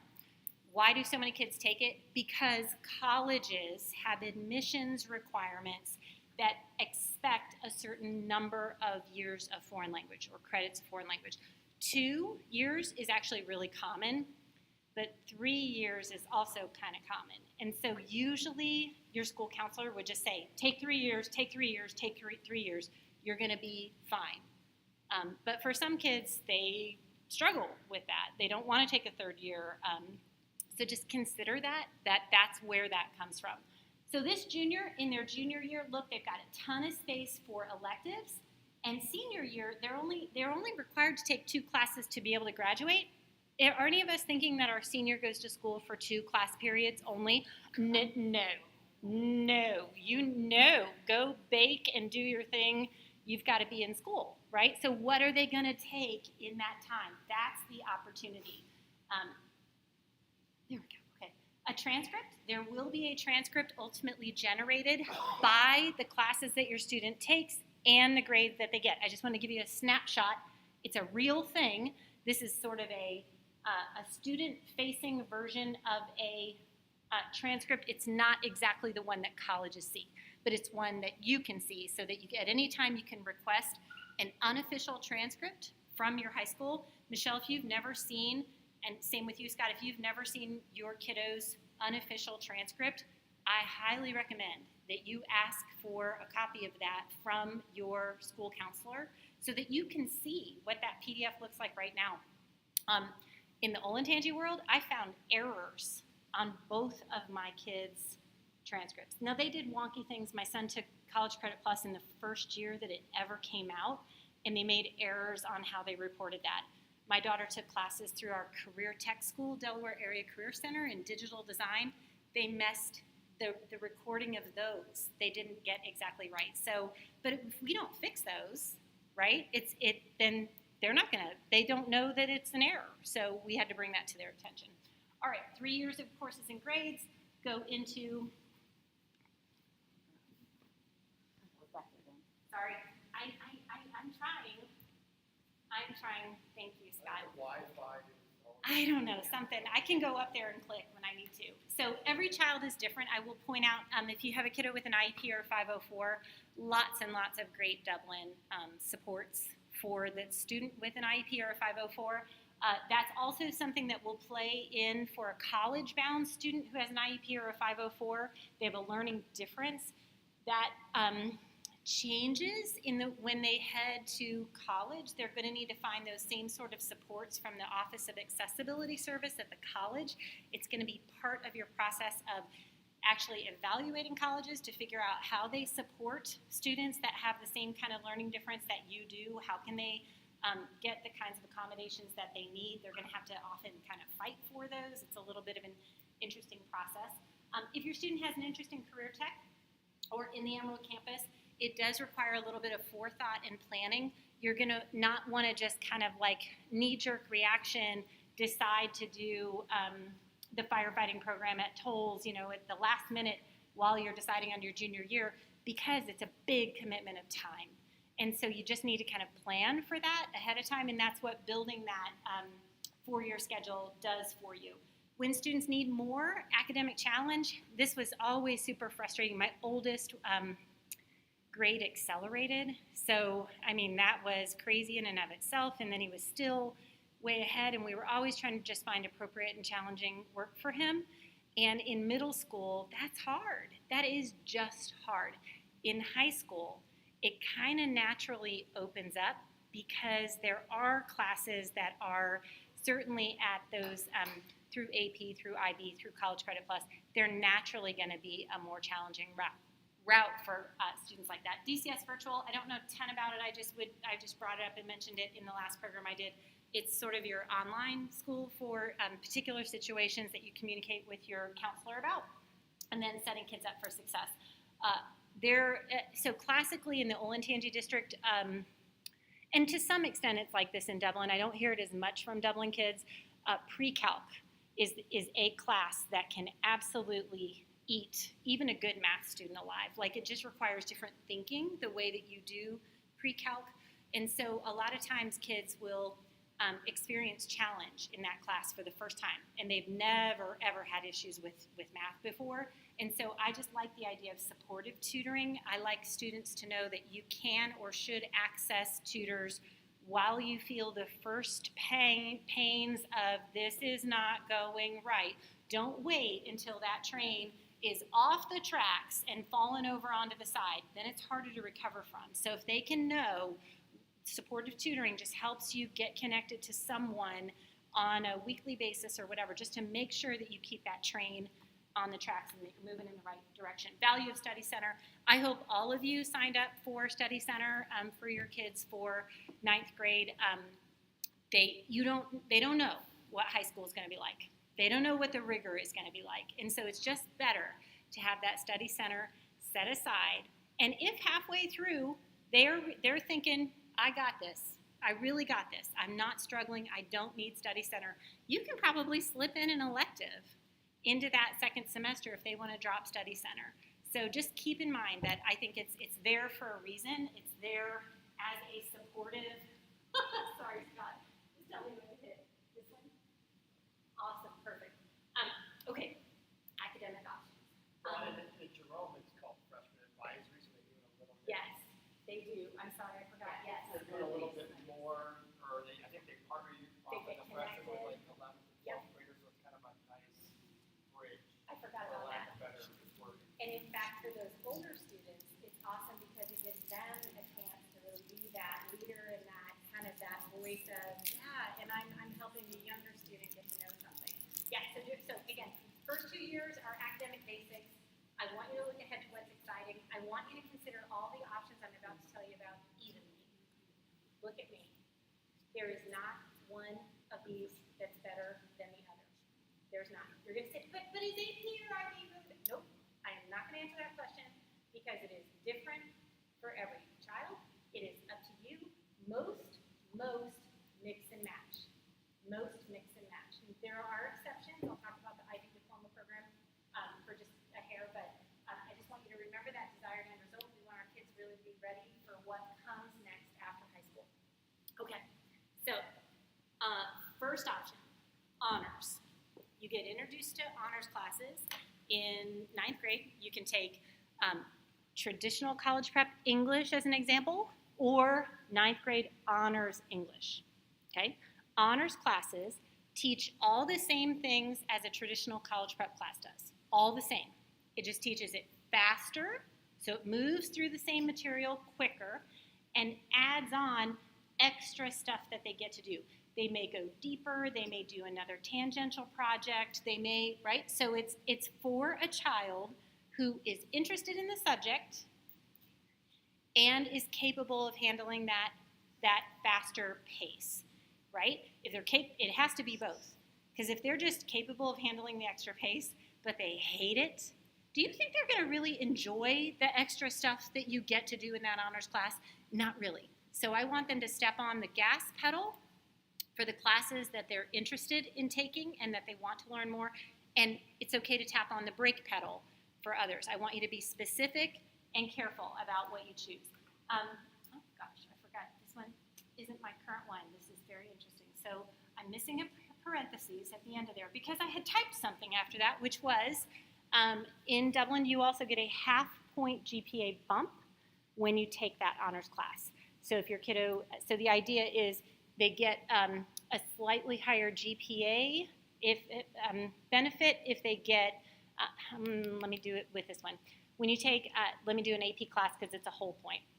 If I take AP psychology, I get a full point uptick.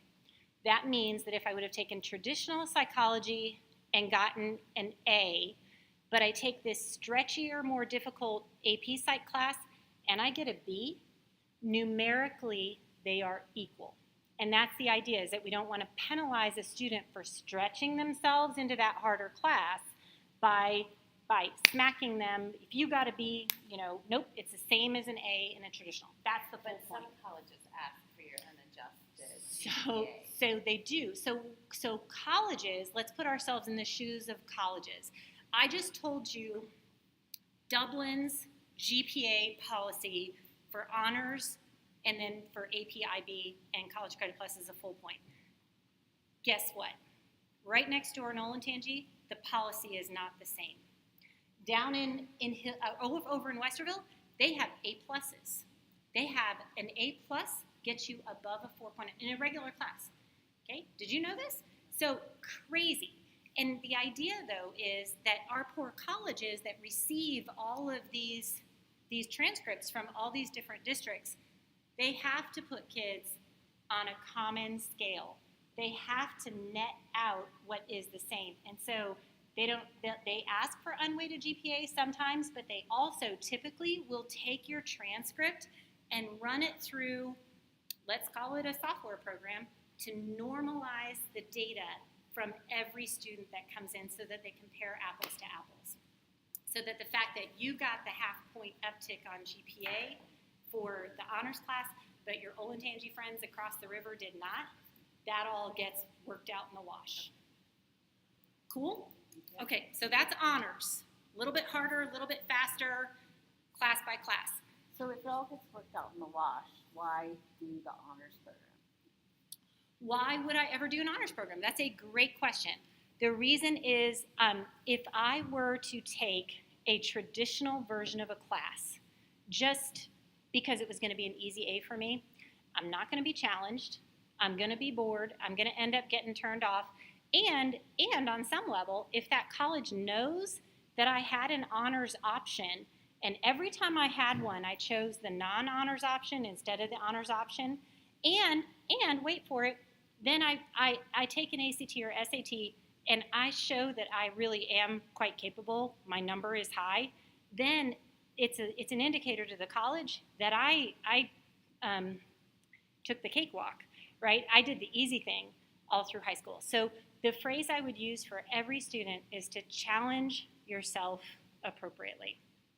It is a year-by-year decision. It is not a one-size-fits-all. It's class by class, year by year. Are we okay so far? Are you all mad at me? Okay, okay, just checking.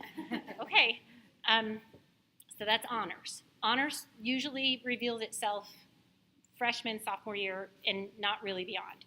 Beyond that, there's the full step up, and that's in the form of AP, IB, or College Credit Plus. Before I share the details I'm going to share with you, I'm going to send you a chart. This chart has College Credit Plus, actually AP, IB, College Credit Plus. Side by side, we compare them for you so that you have a sense of what the details are that can drive the decisions for your child. I mentioned already, mix and match is very, very common for Dublin students. They may take some AP, some IB, some College Credit Plus. They may take none of those until perhaps senior year when they take their first or their second. Okay, so why take any at all? College is harder. As we move through high school, we're trying to build those muscles so that we're ready for college level coursework. AP, IB, and College Credit Plus are on the level of college level coursework. So if you can bring that into the high school years, even if it's just senior year for one or two classes, it gives your child a chance to understand what college level coursework actually feels like.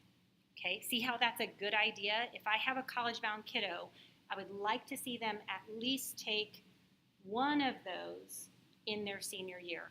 Now, there will be kids that take some of those much earlier, okay? And there's a whole range of people and reasons, and remember, everybody's looking for what is appropriate and challenging for them, and that's going to be different kid by kid. I'm going to briefly explain AP, IB, and College Credit Plus to you. These are, again, options that most typically turn on in that junior and senior year. They can turn on sooner. AP classes, I think there's 39 of them that are offered by the College Board. AP stands for Advanced Placement. They are a brand of classes that come from the company called the College Board. They also make the ACT and the SAT and some other cool college prep stuff. When a school offers AP Psychology, as an example, to your student, that student is taking a high school class from a high school teacher and earning a high school grade. That is AP. Kids will say, oh, no, Beth, that's a college class. And I'll say, oh, no, that's a high school class. It is a high school class. The college part of AP comes into play in a couple ways. One, the level and method by which that class is taught is more like a college class. So more is going to be expected of that student. There's going to be much greater reading requirements. They're going to be asked to think differently in that AP class. Same with all of these. It's just going to move at a different pace than a traditional class.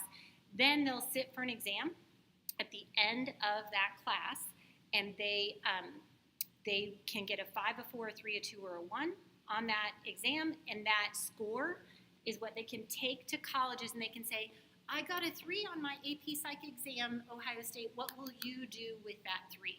And we're all hoping that they'll give them some credit hours as an equated number, but it doesn't always work that way. They may, so first off, a Harvard or Yale will say, we're so glad that you took 12 AP classes. We will let you bring in this many of them for credit here at our institution. Do you know why? Why? What happens when you bring in the credit? You don't have to take that class, which means that you don't have to, and therefore they let you bring in none. So you can't attend Harvard unless you have challenged yourself appropriately, but you will not gain any credit benefit from that. Okay? Just telling you that up front. But you know that. Up front. Well, some families don't find that out until way late in the game. And so those are people who didn't come and listen to my programs along the way like I told them to. So, sorry. Hey, do I have till 8 or 7:30, or do you just want me to shut up? It was. I think it was 7:30, but I think Was it 6:30? I thought I was 6:30 to 7:30. Yeah. And a half an hour for questions? Yeah. So that's 8 on my watch. Yeah. Are we okay? Are we doing okay? Yeah. Run screaming from the room if you need to. I would totally get it. I'll move quickly through what I've got. I know you want to get to ACT, SAT, and you've got a great question. You do. So on this sheet right here, yes, that's one of the little details. You will pay for the AP exam. Sometimes you pay for sometimes there's a consumable with the AP class that, like, something that your child will use during the class that you'll also have to pay for. And your kiddo, I see this too. I see kiddos do beautifully in the class and get an A in the class, and they don't do well on high stakes, high pressure exams. They come in a room like this in May. They take a 3-hour AP Psych exam, and they're like, oh my God, I blew it. And they get a 2.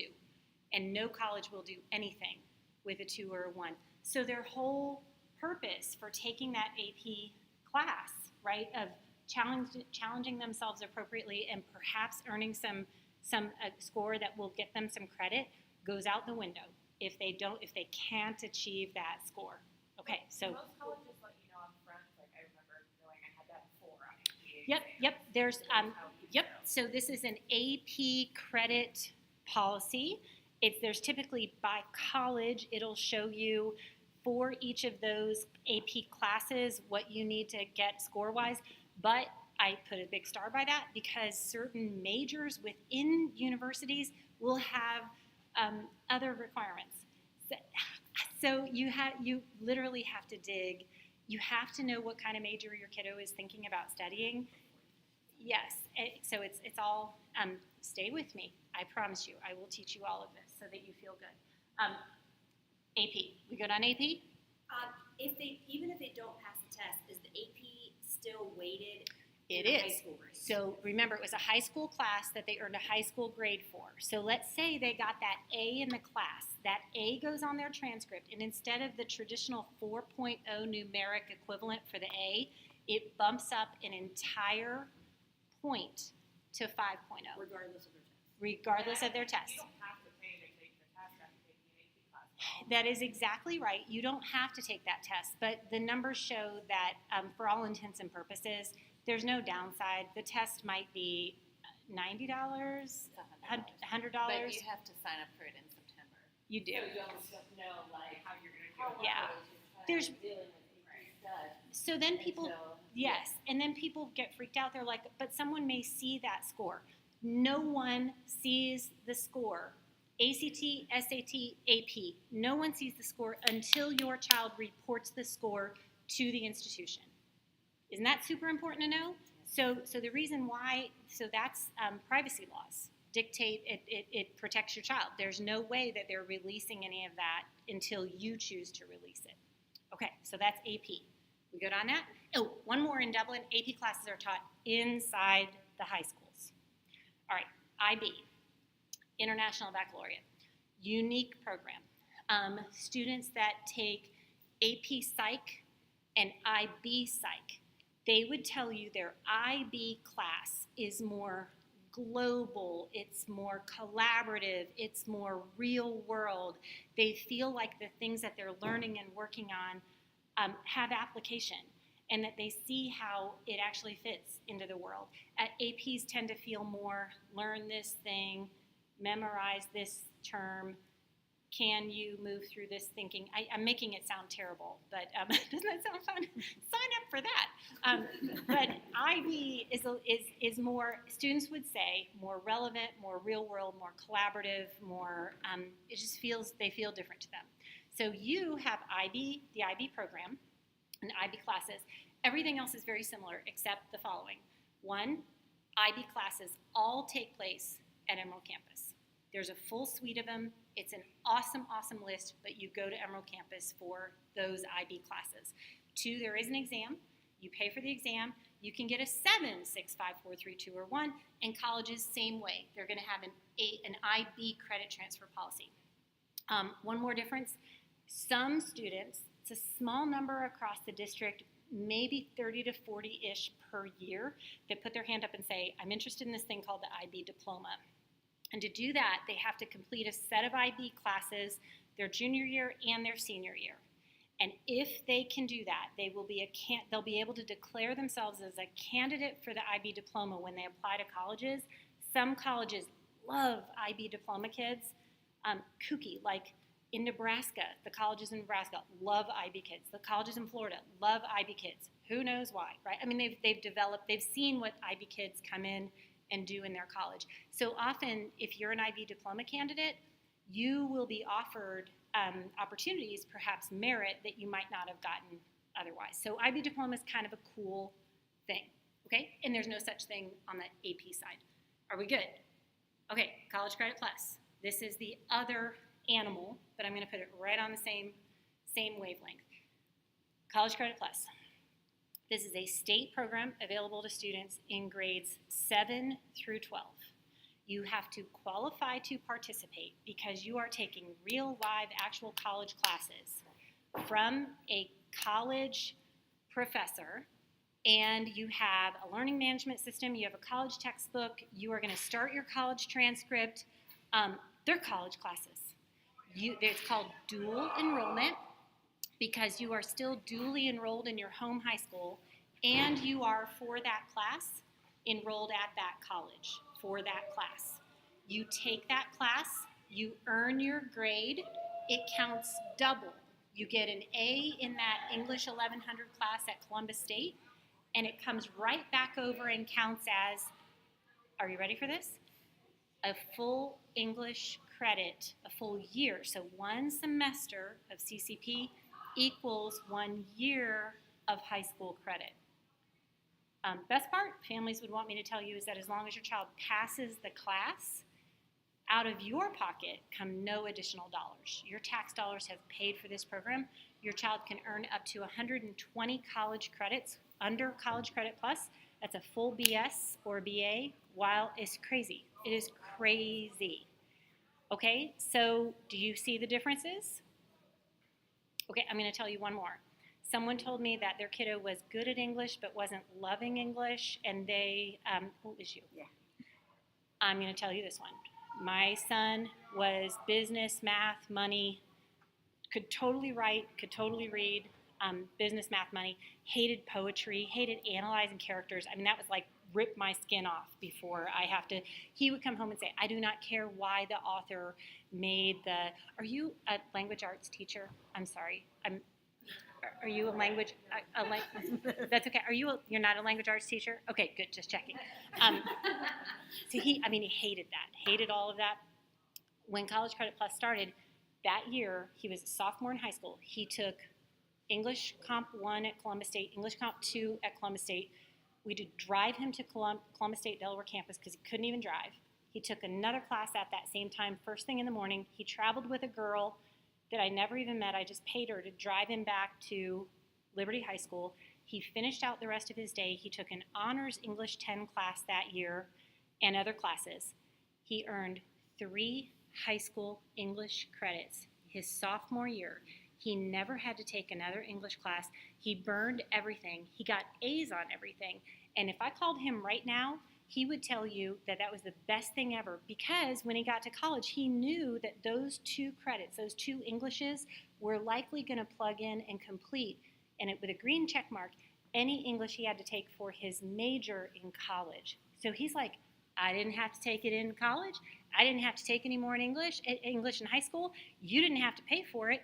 I think that's good all the way around. I'm like, yes, yes.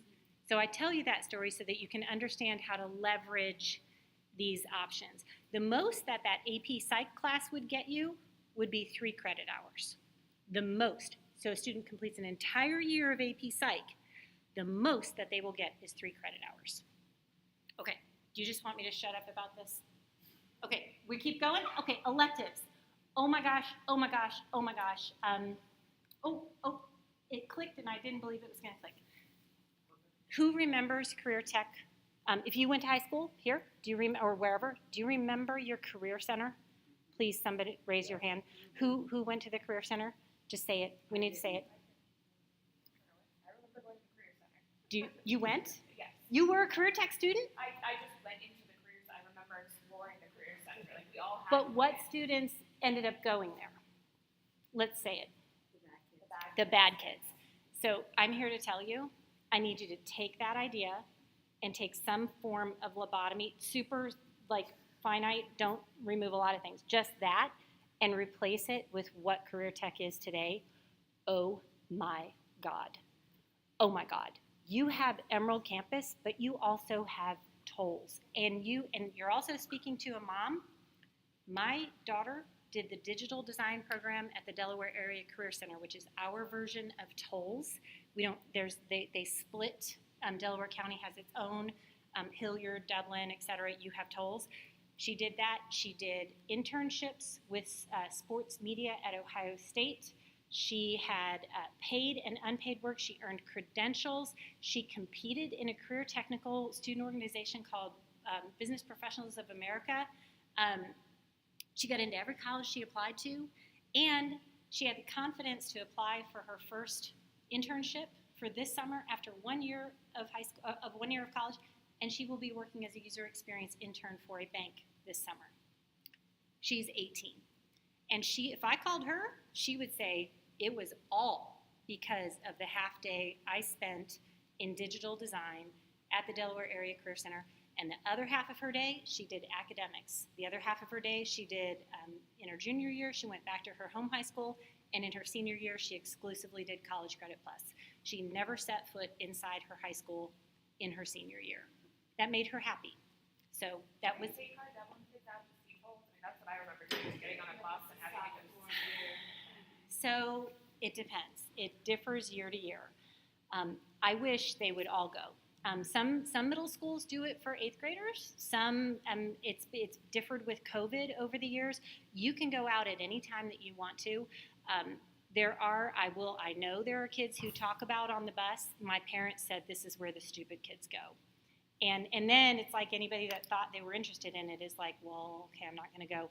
I talked to a Jerome dad of a sophomore whose daughter got into the pre-vet program at Tolles for next year, and he is the most excited dad ever that his daughter gets to do. Okay, one more. Gets to do this. So she is in this pre-vet program. So 3 hours a day, half day, every day, junior year and senior year. It is, look at this. They are learning hematology, urinalysis. They do DNA testing, parasitology. It is very much lab oriented. It's not animal care like I'm cleaning a cage. It's literally the sciencey part of animal biology and learning about all those terms that I might need to know as a pre-vet student. They also will compete in the Health Occupations Student Association.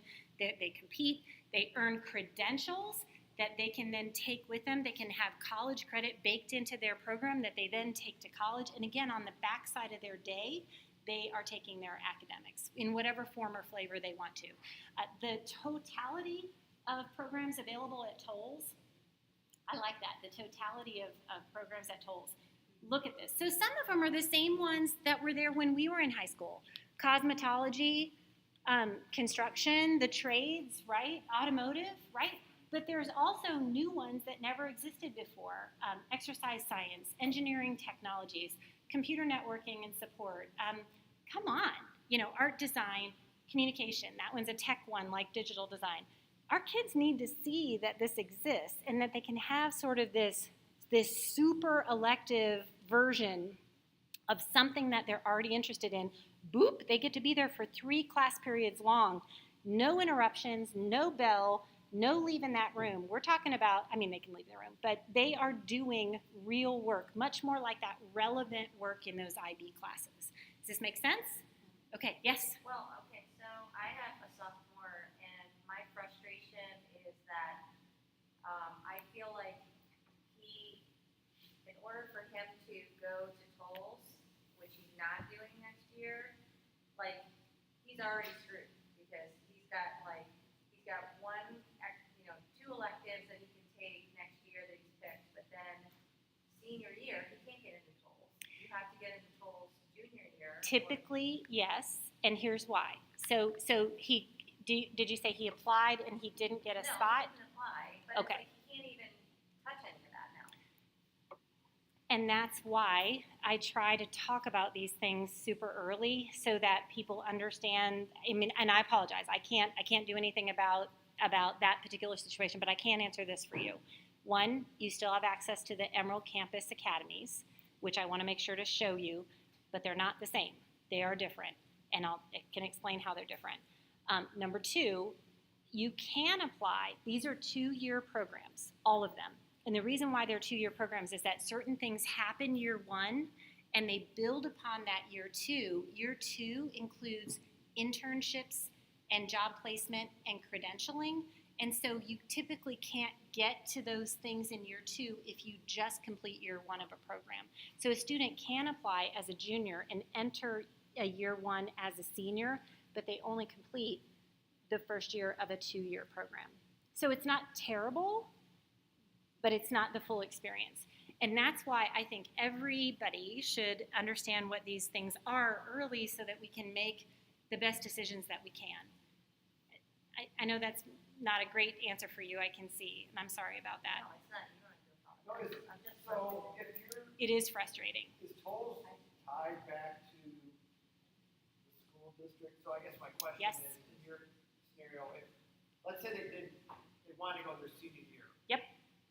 And they took that year 1, which most juniors take, they took their senior year. Yep. They graduated from Jerome wherever, but then that next year after they're done with school, they did a half year at tolls and then maybe Okay, and then 3 hours at Columbus State. they can. Is that Yes, like, they you know, can. I didn't that's even still mention like- that. That's learning in my mind. Yes, but because if you have graduated from your home school, Yeah, okay, well, you have to pay for the second year. That's exactly right. If you are an IEP or a 504 student, it is possible to extend that time as a student and not end up paying.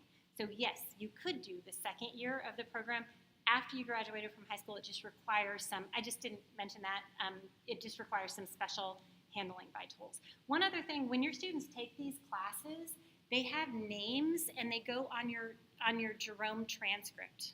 So it doesn't say on your Jerome transcript, my child went to the Career Center, It says my child was in pre-veterinary science, my child was in animal, and most kids, my own daughter, most kids, including her, they end up writing their essay for their main college applications about something that happened in that first year in their career tech program, because it's such a pivotal experience for those students. So I can't say enough about it. I do mention the Columbus Zoo School as well. Zoo School is another career tech program.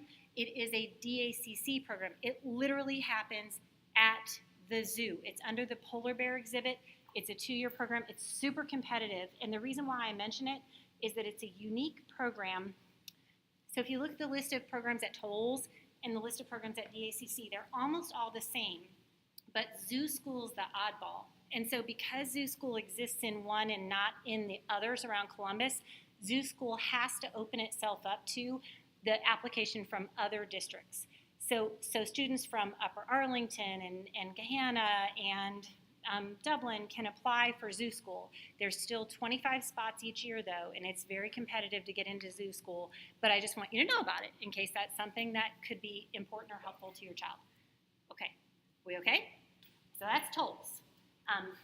That's what it looks like. Half day, credentials, competitions, college credit baked in, Emerald Campus. Experiential academies. I want you to think of these as similar, but not the same. Typically, you are not earning any credentials through a program at Emerald Campus. Typically, these are shorter. They're going to be a 2-period commitment, maybe across 1 year, maybe across 2 years. So think of them as smaller bites. They're not as big of a bite as the bite to become in a Tolles Career Tech program. 12 different programs. Some programs are actually done by Tolles. They don't tell you that necessarily, but I know which ones are actually Tolles programs that just happen to live at Emerald Campus. A couple that stand out to me that I have heard kiddos talk about, lots and lots. The Young Professionals Academy is one that is a way for students to really almost kind of have like some pre-professional career thinking and professional training, like how to do an interview, how to put my resume together, and then they go out on a couple of different internships for jobs that they might think that they're interested in. Another one, Dublin Business Academy, they run a business. So if I have a student interested in a career in business, it's a way for them to get some exposure to the financials, to the manufacturing, customer service, managing that business. They manage that business in Dublin Business Academy. I think it's a silk screen shirt, yep. And then Dublin Teacher Academy. That's another one that exists inside most of our districts, Teacher Academy. So for students that are thinking about a career in education, it's brilliant. It's very well done. That one is one that's been around for a long time, and it looks the same in all the different. Why would a student take something like Dublin Teacher Academy versus the education at Tolles? So the other one, interesting, great question. Very, very, you guys are catching on. There's a second one here, Sports Science Academy. So if I were to go back and look at the Tolles list, there is exercise science at Tolles. They're not the same. And I won't make the decision for you about which is better. If I had a student interested in sports science and they had both of those as options, we would be driving in the car and taking a look at the Tolles program. We would be understanding what happens exactly, what kind of equipment will they use, what kind of job placements might I use, how will this look on my resume when I'm applying to colleges, if I'm thinking about being a physical therapist, for example, right? How will this experience help me? Then I'm going to go and look at the same option or academy within Emerald Campus, and I'm going to see very quickly the differences in the kinds of equipment. I'm going to see the differences in the kind of academic things that I might learn, pros and cons to each one. I will not make that decision for you. But it's easy to see the differences. I think the sports science at Emerald Campus is an ID class. So each of those, so remember the 90-page document that I told you is in that. So each of these academies, did I go back? Each of these academies has a documentation like this of exactly what classes make up the academy. So this is the Biomedical Research Academy. In it, they take AP Bio, regular old AP class. They take a Body Systems 1-semester class, so like a physiology elective. Okay, so far, so good. They take a Biomedical Art class, meeting 2 times a week for 1 period. And they're going to do an advanced research project, year-long research project. That encompasses the Biomedical Research Academy, okay? So some kids will say, that sounds awesome, I want that. And some kids that will not be enough for them. And they might want to look at the pre-nursing program, for example, at Tolles. So I can't make that decision for you. I just want every kiddo to go and get exposed to what these options are so that they can have the time to make the right decision for them. Okay, are we doing okay? When that says grade 10, 11, 12, that means they can take that class. That's exactly right. That's exactly right. So Michelle, it's overwhelming, isn't it? It is a little bit, but you start to learn what it's about. Yes. And so for each of you that's here that has a younger student, the first time you hear it, it can be daunting. And I'm sorry for that. But the second time you hear it, you'll be like, okay. And the third time you hear it, you're like, now we're getting in the car and going to Emerald Campus, because I'm putting it together enough. So I apologize that it can be kind of difficult. We're not going to talk about this. We are going to go right to ACT, SAT, and then I'm going to go home and I'm going to have a glass of wine. Does that sound good? Who's going to go with me and have wine? Maybe we need to go somewhere and have some wine. Yeah. So, okay. ACT, SAT. So I'm sorry. There's one student here. I love that you came. Congratulations, yay to you. They didn't see you slip in. Now I'm going to put the flashlight right on you. No. So I'm sorry.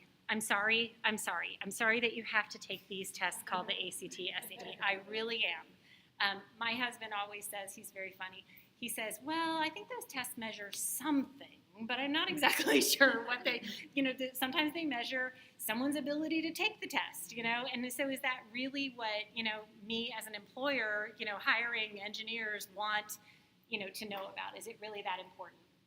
What I'm gonna tell you, and I'm gonna spend the rest of my time answering questions in this regard, I want to prep you. I have this document. It is in red. It is bold. It is because this 2-page document will answer probably every question you have about the ACT, SAT. It's right here. It's documented. We will send it to you. But let's go back half a step. These tests still exist. We likely took them when we were in high school heading toward college. Can you hold up with your fingers how many times you took it? Yeah, 3, 2, 1, 1. Amen, amen, 1. Do you remember? Did you take it, Kyle? Oh, yeah. Which one? The ACT. Okay, and so way back when, I told you how old I am, colleges had a preference, and actually it was typically by state. So state schools in the state of Indiana, where I grew up, preferred the SAT. State schools in the state of Ohio, my husband tells me, preferred the ACT. So he took the ACT, I took the SAT. We took it once, we submitted it to the colleges, and like I said, we had a pulse and a checkbook, and I was a Boilermaker. No issues. Can't even tell you what I got. Vaguely remember. It was painful. Colleges have no preference today. Listen to me. Colleges have no preference. So therefore, a student can take both brands of the test early. No one sees the score. And then they decide which one they like better. And I say like in quotes because it's like, do I want a sharp stick in my eye or do I want to fall down the stairs? Both of them are kind of awful. There are minor differences between the two of them. This does kind of suck for you because in the spring of 2024, there is a new version of the SAT that will roll out. And there are always some tweaks and changes that they make to the SAT, but this is a big change. They're going all online, and it's what's called adaptive testing, which means that they show you the next questions based on how you answered the questions prior. So you don't get to go through and change things along the way. It's going to be interesting. We're a couple years away from that, so just keep that in mind with your thinking. So my wisdom for every family is to consider your own student, where they are with testing and timelines, where they are with their academic progress. Like I told you, geometry, a student has most of the math. They're missing a chunk, a small chunk, 5 to 10% that they get from Algebra 2. But by the time they have geometry, they're pretty ready math-wise to take the test.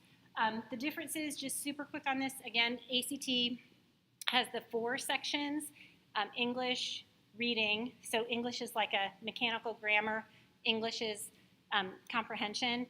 There is a math section and a science section. And the science section is not like chemical equations or biological terms. It's really more of a critical thinking. They show you the results of like a lab experiment, and then you answer 6 or 7 questions about what you can know from the paragraph and the lab results. The SAT has 2 sections. There is an English and reading section that gets a score, and there is a math section. So no science. There's also a no calculator section in the ACT. Just a few little differences. Honestly, not that big of a difference. So take them earlier, as early as you're ready to. I will share with you, because I'm a pretty open book, both of my kids took both tests in middle school. I'm telling you, my daughter's big thing was, can I take candy? Can I have a drink with me? And where are we going to lunch after you pick me up? And I'm like, amen, girl. That's all you need to put your name on it. And that's all you, because I just wanted her to see what the experience was. And and then she took the one that she liked. She made her little time of when she was going to take it next and when she was going to take it next. And I know many kids that do that end up just fine at the spot where they want to be through the natural progression of testing in that way. And if you need to apply some test prep along the way, then you have some sense of where to apply it. That extra score report I told you about, you will read about it in here. We call it the extra score report. 3 dates per year for each of the tests. You can order this extra $20 test report. You would never even know about it if I didn't tell you about it. You will get the test booklet. Well, they do it all online now. You get the test itself. You get your child's answers to everything and the correct answers. So then your child can go back and analyze. Oh my gosh, look on this section. I did great on all my algebra ones. I did not do so well on my geometry questions. So if you were going to do some work with somebody, maybe you work on, or they say, I ran out of time. On each of my sections, ACT is classically known to be a time crunch. And so if your kiddos run out of time, then maybe what they just need is some test-taking tips and techniques so that they can move more quickly through the test material. Okay, one more. Test optional. And then I promise you I'm shutting up and going home. Prior to COVID, there were about 1,000 colleges that had a policy called test optional. It meant it's okay. So there were kids who would have strong GPAs, did well in prepping through high school, did great things outside of school with their extracurriculars, wrote a beautiful essay, and then they would take that ACT or SAT and they would score poorly. And it would not match their other elements of who they were as they applied to college. So for those students, colleges would turn on a test optional policy. It wasn't just for them. They would turn on a policy intended for those students. And they would say, no, we want you to still apply to our college. Just leave out that test score. And all the merits of your other elements will stand on their own, and we will judge those for admissions. Does that make sense? So that's who test optional was for students who took the tests and their scores did not equate to the remainder of the rest of their college application criteria. COVID came. When COVID came, kids couldn't take the ACT or SAT. My daughter was a junior when COVID hit, so she had her score locked away and done because she was on top of it. Other kids were just taking the SAT or ACT, often for the first time in that junior year. And then colleges, so the kids couldn't take the tests because the testing center shut down. The colleges in the fall needed the kids to apply, so many other colleges flipped on test optional policies. But they never had test optional policies before. They were solely doing it because of COVID. Does this make sense? So we are still in moving target land. There are colleges who turned on policies who are still deciding for the class of 2023, this year's juniors, whether or not they're going to maintain a test optional policy going forward. Many colleges have not announced. One big one, MIT, just announced 2 weeks ago probably that they had turned on that test optional policy and they are turning it back off. Nope, we're back to needing a test score. So it is a very uneven world in testing right now, but this is what I want you to know. If your student moves through the process of learning about these tests, engaging with these tests, and they end up possessing a strong test score, that benefits them. In the event that they move through this process and don't possess a strong test score, then that is exactly what test optional was built for. It was built for exactly that student to have lots of options. And remember, prior to COVID, there were 1,000 test optional schools. So, was this helpful? Okay, do not. No, oh no, yes, no, you're funny. I'll take a glass of wine, though. So, we need a wine dispenser here. Ooh, sorry. No, I'm sorry. Yes, did I say that out loud? Sorry, not out loud. Sorry. I have one more question for you. Of course. Do both of the tests allow you to order that report? So both Yep. ACT and SAT, you can order that. Yep, they're called different things.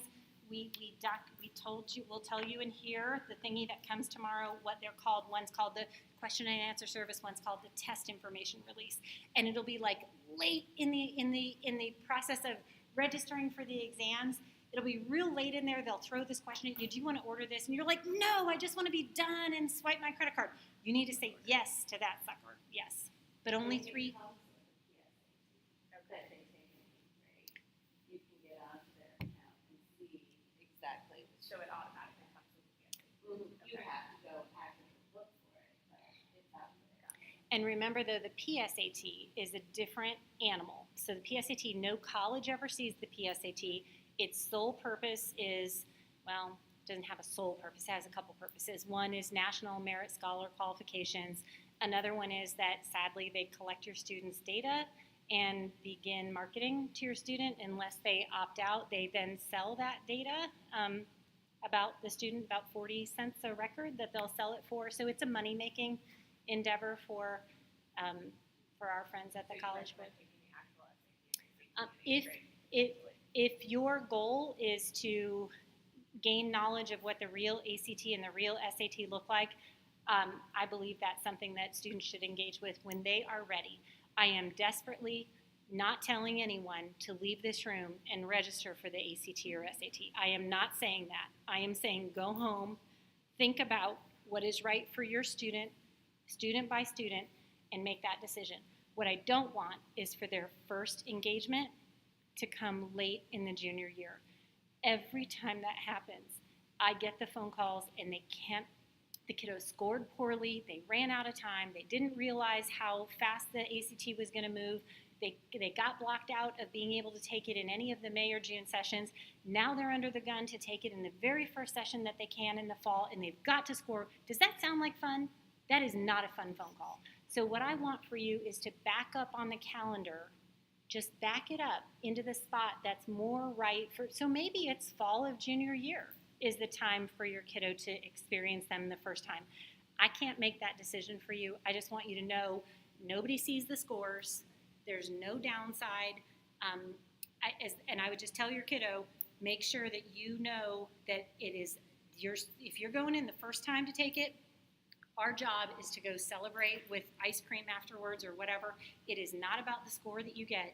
It is about ripping that wrapping paper off and just having that first experience. Yes, I can stick around. Run.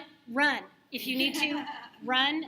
Where am I going to be at? Am I going to be at Napa? No, my husband's going to wait for me, and I know he's going to want to have a glass of wine with me. I know you have a question in the back, and I know you've got one as well. Yes. I'm so sorry that I can't hear. I'm going to come this way. So all colleges, so what tests are required? All colleges will accept either the ACT or the SAT. Colleges have no preference whatsoever. If you submit one, they'll take either one. Good question. When it comes to applications for colleges, how do they look at instruments? Because after 6th grade, they're not required to take music anymore. So the world of extracurriculars opens up to students after 6th grade, after 7th grade, 8th grade, 9th grade. They can volunteer, they can go into sports, they can do dance, they can work, they can, right? So any or all of those are totally legit extracurriculars. There's no requirement to have been engaged in music or anything else. It's what the student has chosen to do. Does that make sense? And then is legacy still a thing? So is legacy still a thing? At some colleges it is. Some colleges reserve a portion of their inbound freshman class for students whose parents or grandparents attended that college. you can find that information in the common data set. If they do, and you can learn more about that. And another thing, will you come to more things that I do? Will you come? Okay, good. Just checking. And I know you're going to call me about Waterson. Is it St. Charles? Do I need to be prepared? St. Charles? I've got girls first and then boys. Girls first. Okay. So just Waterson or St. Charles? Okay, awesome. I'll be ready for that. That's a simpler conversation. So what was I saying? Shit. Legacy. You'll find it in this thing called the common data set. They'll say that they do or they don't do legacy, so not very many do. You'll usually know as well from alumni information. So like certain alumni of certain colleges, they'll remind you, by the way, it looks like your kids might be coming up on, remember, we have that special program for legacies. They're not guaranteed, but there's a certain number of freshman seats that are held for legacy students.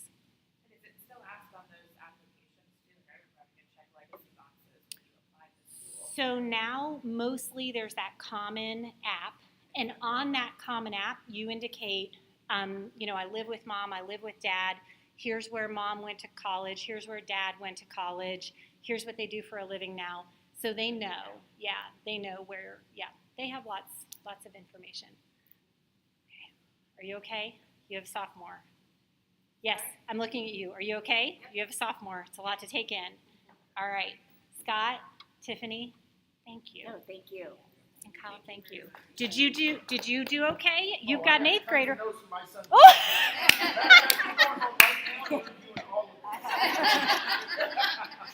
Please don't tell him my name because he'll be cursing me. He's like, oh, not her again. Yeah. So don't. Is there much difference applying to a public versus private university? Good college. Good question. Or is it just very benefit- So the big difference is what each of those colleges are looking for, right? So they are looking for different things. They publish those things. So again, part of that common data set is they'll let you know, like, how important is the essay? Do they do an interview? And different colleges are just looking for different things. Different colleges have different academic profiles. So like I talked about at the beginning, Kent State's profile is different than Ohio State Maine's profile, and that's different than Harvard's profile. So what I want to do as a student is I want to try and match to colleges that are going to be a great fit for me. I want the student to feel in control and to know that there's 2,000 four-year institutions out there, many may be right for me. When we can research and think about what the colleges are interested in, and that can give me a clue if I may be an academic fit, but I want the student to feel like they're going to be able to thrive on that campus. They're going to be able to move toward their career goals. They're going to be able to gain the knowledge that they need from the major program. That's a student choice. That's a student choice. But it is tricky with the list of colleges because of the mess I told you about earlier, that it's getting. That was my question earlier that I just really asked. So it's no longer like, hey, everybody at the school should apply to this one as a safety so you can get in somewhere, because they're not. Now they're looking at who's. It's a mess. Okay. It's a mess. And I will teach 5 college application workshops this summer to rising seniors. We teach them in the month of June. And we are re-architecting what we're telling them based on the mess that things are this year. We've always told them to cast a wide net, but we're going to be a lot stronger about this year because of the things we saw from our students. Messy. I have one student. She actually didn't listen very well to her mother's advice. She didn't listen to her school counselor's advice. She tucked away and kind of forgot what we taught her back in that college application workshop. She only applied to elite institutions, all with a 12% or lower acceptance rate. That is all she applied to. And I am still mad at her school counselor because that school counselor would have gotten, this is not a Dublin student, they're not actually even in Columbus. That counselor would have gotten a list of colleges that they had to send a transcript to from this student, and it would have been it was like Columbia, Harvard, Yale, Brown, no kidding. That list. And that was all. I'm going to cry. She didn't get into any. And she didn't apply to any other. So you want to know what those conversations are like right now? They're not fun. So every kid's got to paint that vision of where they can go that can be a great fit for them. And remember, they're just using that launch pad of college to get the information and knowledge that they need so that they get to the other side. What's on the other side of college? What do we want them to have? A job, right? And live where? Not in our house or basement, right? I didn't even tell you where my daughter goes to college. I told you what she studies, and I told you that she has her first professional job this summer. Oh, you told us. Did I tell you? She's at BG. Okay? People made fun of her for going to BG. And she's like, I am a rock star at BG. She's like, I get special opportunities at BG because of what I can do and what I know. Big fish, little pond. Something to think about. Okay, thank you. I'm so sorry. I am so, Kyle's like, does she leave? Great information. I'm sorry. I went over and I'm sorry. Nope. All good. Thank you guys so much. I hope I will maybe see you back here again. Let's make this a thing. Tiffany, questions? You didn't ask any questions. Because it's the third time I've heard you talk. Right. In the same talk.